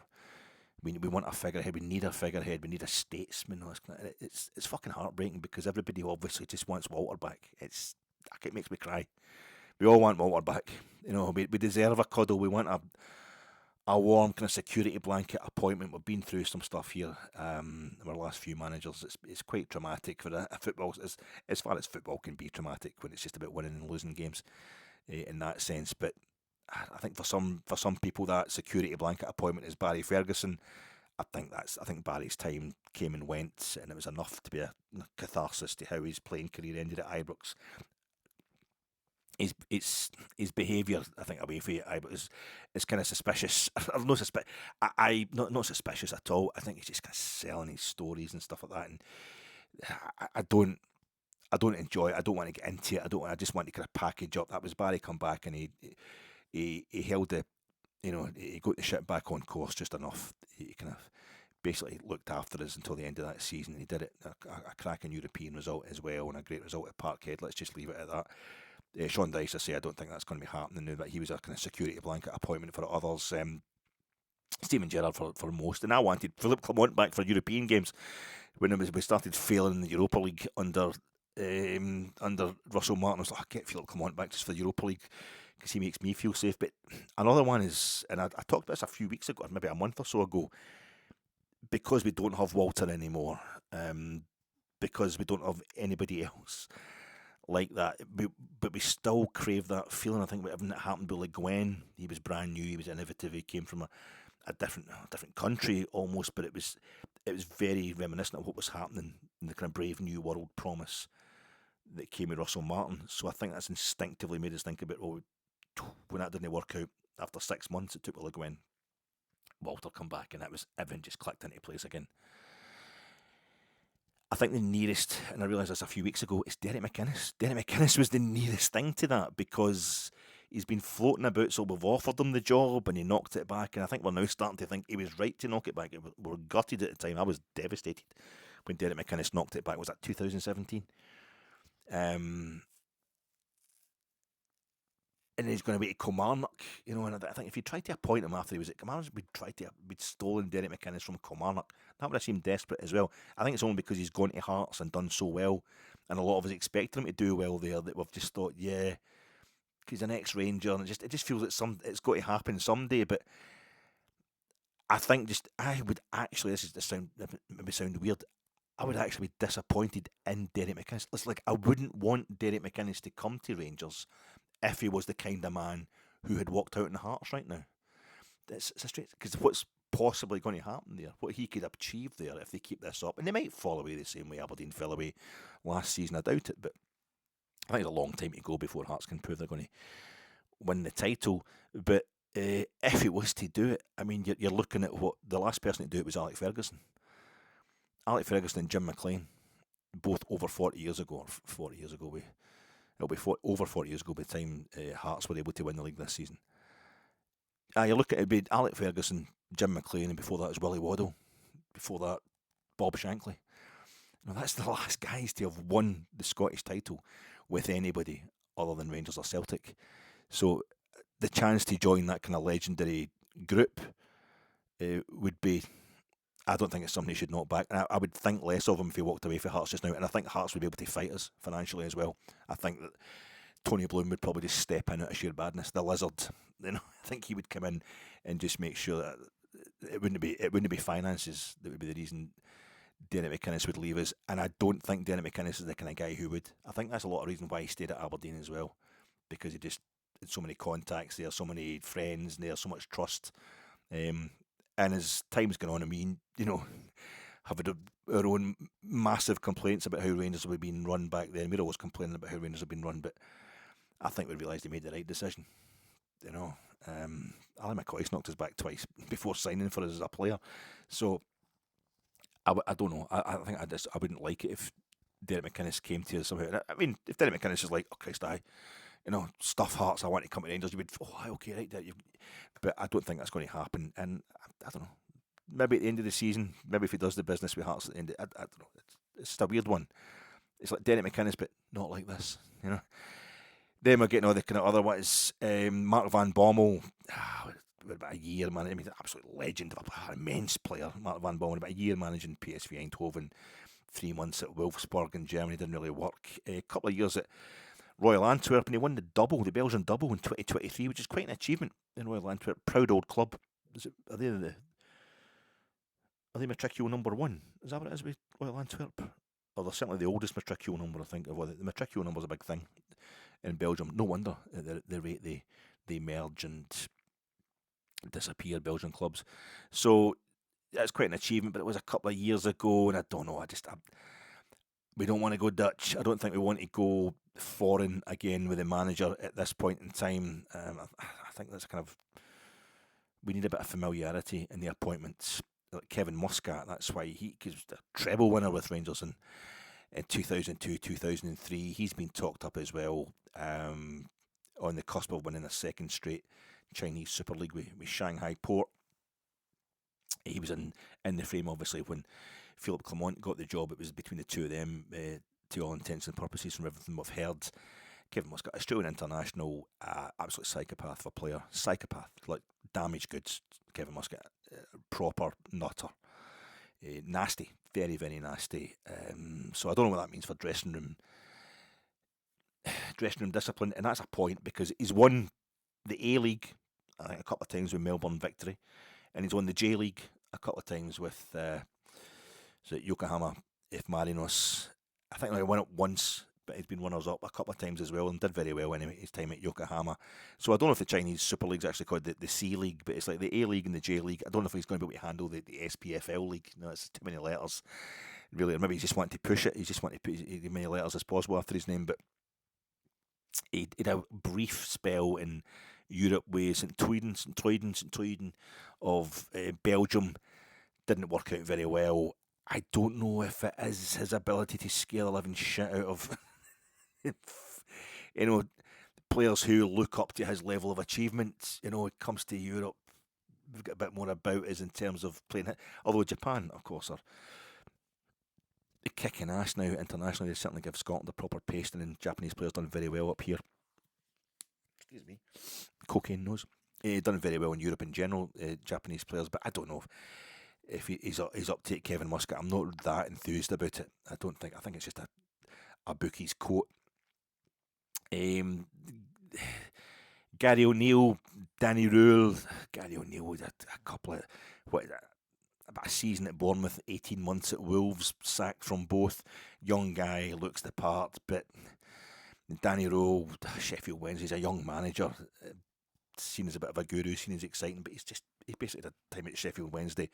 Sacked maybe more because they don't have any money, they're going through financial hardship than anything else, but I think these would be kind of seen as project managers, whatever that means. And we're in such deep denial that Rangers is actually the kind of biggest ongoing Forth Road Bridge of a project Scotland's ever had in terms of football. It's always a project. We're always having to work at everything in Rangers to keep this ship moving. So, but I don't fancy them. I don't think either of them would set the world on fire. But perhaps if it's the management, the directors are wanting to stay with this kind of model of a innovative head coach, just a young guy for the sake of it, that might fit. But there's a guy, a man, an all-round entertainer, a great guy who posts Brian Wilson, not that Brian Wilson, but the Brian Wilson as far as I'm concerned, who gets in touch all the time. He watches these podcasts. The poor man, he's over there in the States. But he sends in, but he's a bad man. He's an evil man. He's a nasty man. Because the other day he made me talk about it. He sent in post, what about that fellow at Bodo Glimt? Like, what about that Ketil Knutsen? Don't just Brian. Don't. I sent him. I don't want to think about it. I don't want to think about it because it's just a lost hope. It's so tempting. I think Ketil Knutsen at Bodo Glimt, what he's done there is just so bloody exciting. I actually want to see how far he can go with it from a football fan point of view. But it's so local. It's so locally sourced kind of supplies. It's an amazing thing that he's doing there. I don't know if he'd be able to do it anywhere else. I think the Italians or the Germans would have had him by now, or the Spanish, if he was able to transfer those skills. I think it's very much about what he can get from. And in many ways, I think he's the Norwegian Walter Smith. I think he's a Norwegian Jim McLean more than anything else. It's the corner shop thing. When I watched Bodo Glimt, and I've seen them, I watched a few of their games, I'm watching more and more of their games just to see what's happening. And they've drawn both their opening Champions League group stage games, about 2 each. There'll be 2-0 up in one and 2-0 down in the other one. But the qualifying, like they blew away Sturm Graz, they beat them like 5-0 over or up in Norway. It's up above the Arctic Circle. It's amazing what they're doing up there. Just such a small club. They're amazing. They're amazing to watch. They've got the plastic pitch, and it's just an absolutely nuts little ground there. It's like Pollock or something like that. It's not even that good. It's not even as good as Newlands Field. Such a tight environment, but they get great results away from home as well. I don't mean it's all about that, but it's like watching the way they play the game is breathless. It's relentless. But what I'll be honest and tell you what it reminds me of. When I went to the College of Building and Printing, just off George Square, and I did a lease course for about 4 years it was, when I was working in the head office, AT Mays and Salkits, which was in the town next to it. That sounds grand, head office, but it's only because they took all their cheap labour from the surrounding towns, and I was born in the town next to it, in Ardrossan. And because I was just trying to train up folk in the cheap and that, I was in the property department, which was doing the shop fits for the shops all over the country at that time. So they sent me in this daily lease. I mean, I'm the least practical person in the world. It was a disaster. I mean, just a disaster. Useless when it comes to, in slightly mathematical or slightly buildy, But we would play 5-a-sides. I'd be like 17, 18, 19 when I went in this course. And we ended up getting involved in a 5-a-sides game, meaning the boys in my class. And we'd play fives against the lecturers. And one of the lecturers was Hazel Irvine's dad. Hazel Irvine of the beat. And I'm talking best part of 40 years ago, but it was still Hazel Irvine's dad. She was in the telly then, and he was but he's one of the guys who was fit as anything, all that wild for the fit bin, whatever. And it was all these guys that were 30s, 40s, the lecturers, but obviously heavy duty health freaks. I'm not just saying this as an excuse, but they would just pound us every week. They would just pound because they were playing everybody at fives, and the wee gym that we played in had the climbing frames. It had the kind of the benches that had been turned over and all that. They knew every little knobble and nook of that pitch, so to speak. And we're like, look at these old guys, we're going to absolutely paste them. And they just had it refined. But like if we played them at 11s or something, I would have decimated them, definitely. It's the old, can he take it part. But that's what it reminds me of watching Bodo Glimt. Just somebody who knows their environment so well and is playing a particular type of football that they can only play it coming from that area. And they've taken it to Rome and everything. They've taken it everywhere and done very well away from home as well, Bodo Glimt. But I just feel as if it's no transferable to Rangers. The size of Rangers it just wouldn't work at all. You need somebody, for Glasgow basically to do anything like the same thing with Rangers. Anything else to say about this? Sorry, I'm going to make this a really long pod because it's going to be my last, probably, it could be my last until the 18th of October. I'm going away at the end of this week, unless there's something else heard about the manager. It probably will be. And thanks, folks, everybody, for writing. And I'm going to try and get back to more people. There's so many folk getting back to us. It's absolutely brilliant. And that's my favourite bit, is having a wee chat after these pods. I can't believe anybody actually watches them, so I'm always delighted to talk to anybody. But it's just, I've not a chance to get a few other things to do, but I don't know, if we're supposed to be kind of getting ourselves fitted out like a modern, evolved football club, then it shouldn't be too much of a hindrance. This sacking of Russell Martin, maybe the kind of sports director needs to be the figurehead and statesman. Like Bill Struth started all this cult of the manager at Rangers, the idea that the manager can do everything, and we've just been like, what Willie Waddle did, what Bill Struth did. Obviously, it was 50 years, but he was that kind of secretary manager. He wasn't taking the team or anything like that. He just hand the ball to George Young or whatever and say, right, go and win, and you sort out the tactics. But then like Willie Waddle comes in, and gets caught up in just caring so much about the club and. Right, we need a European trophy. We need to rebuild Ibrox, because Ibrox disaster. That's my two priorities. Right, get a tour done. That's what I don't have time to run this team. Right, Jock, you take the team. I'll go upstairs and I'll get Ibrox finished. I'll get the redevelopment of the stadium finished.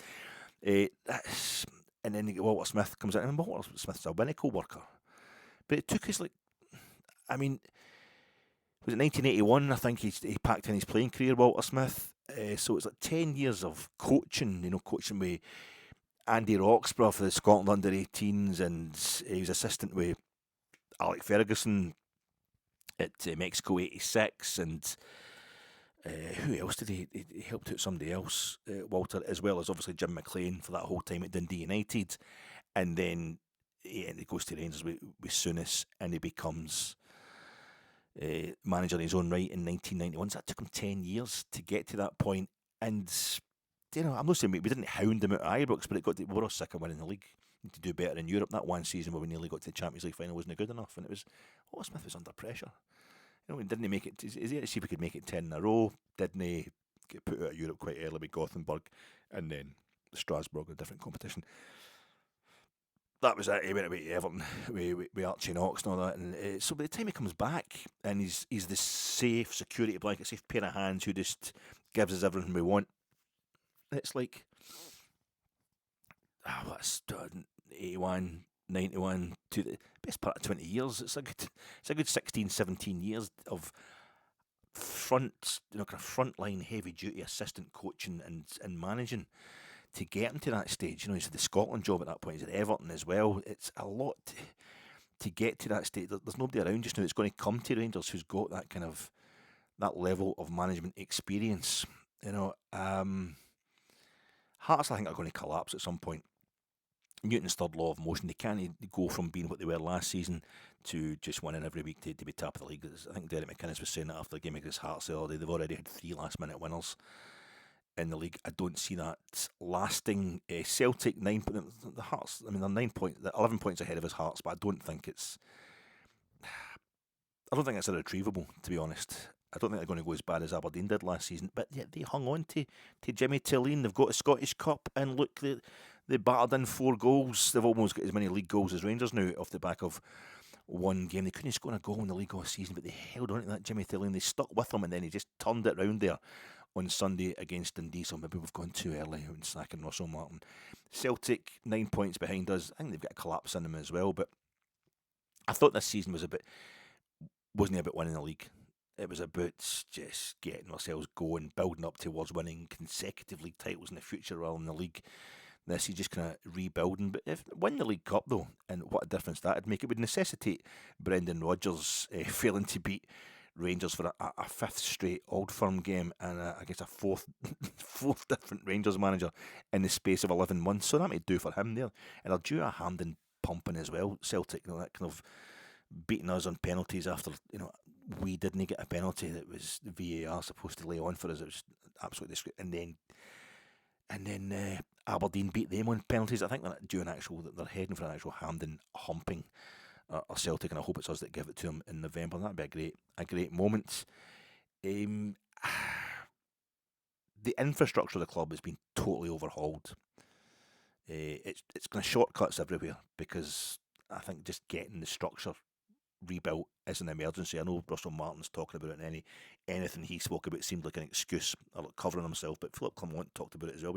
We extended Philip Clement's contract because of what he was having to do extra because the club was in such a bad state internally. And I think the new owners are coming in and went, Jesus Christ, we've got to get a whole structure in here. Director after director is arriving at this moment in time, and I think it really is just it's getting the structure and getting MD into posts just now. It doesn't really matter about the quality. It's basically my boil date. That's fine. I think that the head coach, that was the last bit you wanted to get wrong, but that's the bit we have got wrong, of course. But I think that'll be fine. I think it'll be fine. In their joint statement today, Marath and Karen, just not the usual kind of apologies, but they're taking responsibility, and they're saying that they're going to make sure they get a new, the best possible person in there to take over from Russell Martin, and just nice. It was a really nice statement, really genuine, and they want what's best for Rangers and blah blah blah. But the bit at the end of it, they're talking about they're in the early stages of investment planning for Ibrox. Straight away, that's me. That's fine. That's fine. I don't care about what happened with Russell Martin. You're going to make Ibrox bigger. That's what that sounds like to me. Make Ibrox bigger. Take a lesson from Arsenal. Arsenal are having to. They're talking about maybe going to Wembley again because it seems like yesterday they were in Wembley because we're building the Emirates and moving out of Highbury. Brand new stadium, 60,000 capacity, but that's no big enough. because everybody else is expanding as well. They suddenly want a bigger place and they want to put more seats into the Emirates. So I don't think they're trying to get the exact same shape and design as the Estadio de Luz, which I think is Benfica's. But I think Benfica's stadium holds about 67,000 or something like that. I think the same architects. So maybe there's a way they can get the extra seats in. It's the same. I don't know if there's something built into it that lets them do that. Portuguese people are smaller, perhaps. It was just the seats were all smaller in Lisbon, in the Lisbon version. But Arsenal are going to have to go through this rigmarole. So if you're going to expand Ibrox, go for it straight away. Don't be stingy on the capacity. 80,000. Okay, I think 60. I think getting up to kind of 64,000 treble winning team, 64, or 72,000, 1872, 1972. That's your price. I think go for 72,000. I think Marat's already involved in expanding Elland Road from 39,000 up to 52,000. So I don't. What percentage is that? But just expand Ibrox by the same kind of percentage, because we're already at 50,000.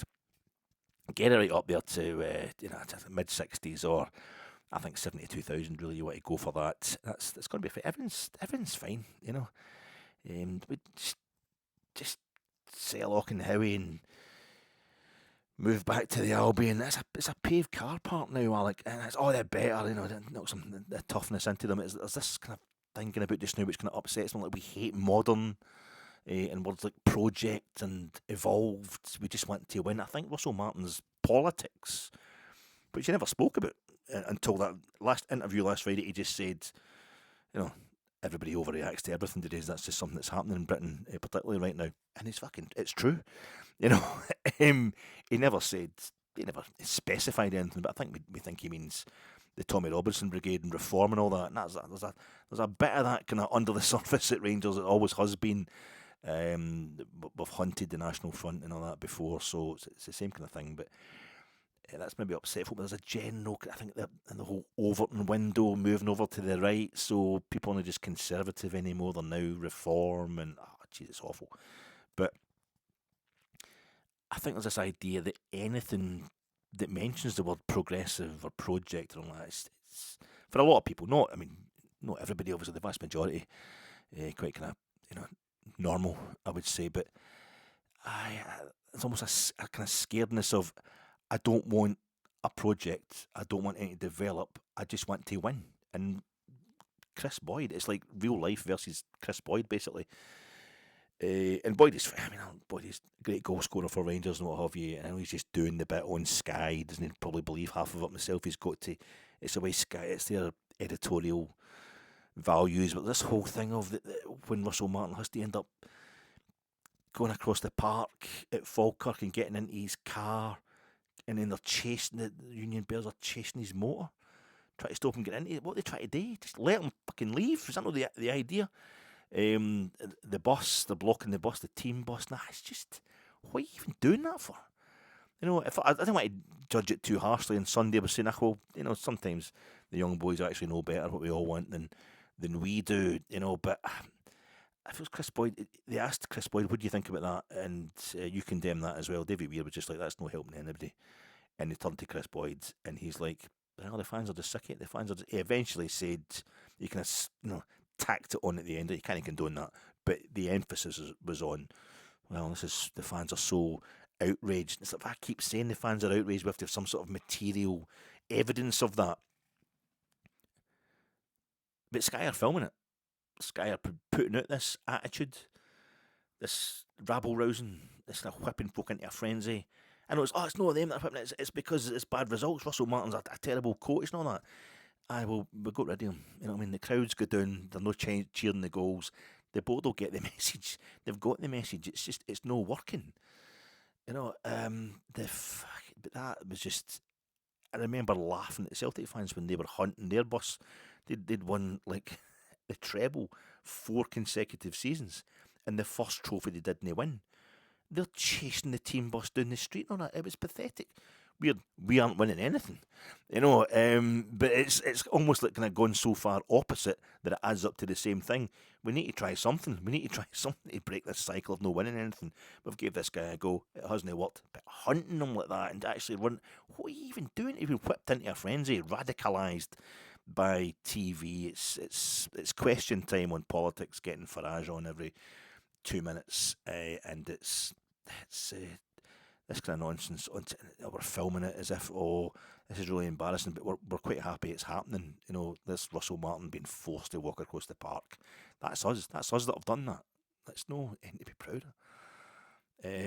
But folk are literally saying, I don't care about processes. I heard somebody condemning modern football the other day. And I'm just like, wait, it's a kind of, we just want to win this thing. Chris Boyd said, we just got to win. But how? How? You know what? Discuss how you're going to win. This is Chris Boyd who wanted Russell Martin to come in, because same as myself, I didn't want Russell Martin to come in, but I ended up just sticking up for him anyway. Let's just suck it and see. I can see why we're trying it. As you see, and we got to the point where it definitely isn't working, that's fine, he can go. But I think Chris Boyd had done the thing where he's wanting Russell Martin, but quickly went, as long as you're being militant, as long as you're being kind of outraged for money, that's the main thing. That's what gets all the viewing figures. And I'm watching it, so I'm just as bad, I suppose. But this thing, I would just win. We don't want processes, we don't want projects, we don't want to talk. It's beyond entitlement. It's a kind of black-hearted narcissism that allows you to kind of wail and moan and scream until you've got what you want in your lap. Literally saying, I don't care about processes. I don't want to know or hear about how it all comes together. I don't want it admitted that there has to be lots of forward thinking and planning for Rangers to win anything. Just give me it. Complete, whole, now. Until then, I'll make your life hell. I mean, what the fuck? This isn't even true. I mean, see, this is kind of in real life versus Chris Boyd stuff, but in many ways, we're the most kind of patient support in the world. And yes, we're not coming through the lower leagues and what have you, and only having one of each major trophy in the last 14 years. But Russell Martin's plan hasn't worked, and yes, football tactics have evolved over the last couple of years. So, you know, what Swansea and Southampton thought they were doing well, even as recently as 2023 and 2024, is now old hat. But it doesn't mean you don't try anything and everything you do is willy-nilly. We want a kind of clear identity. People keep saying, well, how do you get that without planning, without deciding what it's going to be, without working towards it? We are a project. We're always a project. I've been there. I've seen it happening when we get exactly what we want, and after about 2 minutes of that being delivered regularly, then we want to know about the processes and how it's all working so we can start slagging it. And during 9 in a row, I was watching Rangers. It's so hard, just because of the time I was born and all that. It's not any kind of big commitment or act of bravery. Rangers were just the way they were, and I was a kid, so you don't care. It's just exciting going to football. But I did go during the year we didn't win the league. The years we didn't win the league for 9 in a row. Just before Souness arrived was 2 or 3 seasons before that, but were absolutely awful. It was regularly embarrassing, and I would be watching us home and away, travelling home and away to the FitBin and that. But the idea of winning 9 in a row, equaling Celtic's record, and winning the European Cup as well. We did one, and we nearly did the other one shortly afterwards under Walter Smith. But that's when it all started. That's when the kind of but how are we doing this? Suddenly, all these guys, suddenly the ground was full and getting fuller, and I don't know if it was a kind of a backdated loyalty. I'm conscious of the fact I wasn't there when Rangers were crap, so I need to kind of backdate and prove my loyalty by being really bitter about how we're being successful. It's just a weirdest thing, and it's never stopped. There's also, I mean, you've got to have fan activism. You've got to have people getting involved with the club and finding out what's going on. But it was 9 in a row. It wasn't good enough. We're singing 10 in a row, here we go. 9 in a row, here we go. So we're obviously thinking ahead. We've obviously got a plan. We're obviously wanting stuff to happen in the future. But then it was like, that's not good enough. Walter's got to go. And he did go. And then we're winning, we won 55. Folk keep saying, why didn't we didn't win any cups? So Steven Gerrard's got a terrible record in the cups. We couldn't win. We couldn't kick our own arse before Steven Gerrard arrived. He was getting us to the point where we won the league. We didn't win any cups, but by Christ, we won it unbeaten. It was like laying down a marker for a club who hadn't won anything major for quite a few years, and we'd worried if we were ever going to be back in the top flight, never mind actually winning anything, and it was phenomenal. One thing at a time. I think if he'd maybe stayed on, he could have won a cup or two the following season. I don't know, but it seems that like the 2010 League Cup final against St Mirren. This was just one guy and his equally rabid son. But I remember the game where we were down to 9 men and we won the League Cup final. We beat St Mirren. We were down to 9 men in the League Cup final when it's 0-0. And we won the thing. But at the start of that game, I remember these guys turning up. The fella was much older. He'd probably like one of the guys who was like early 60s, Soviet rings, but just solid. You know, he would call him a docker. He looked like a docker, that kind of just solid, worked heavy industry or something. This was his Sunday best. But I remember being really loud and sitting with his equally big son, just giving it fucking Walter Smith. Oh, aye, Walter Smith's great. What was the fitbest pish? And you're thinking, oh, Jesus.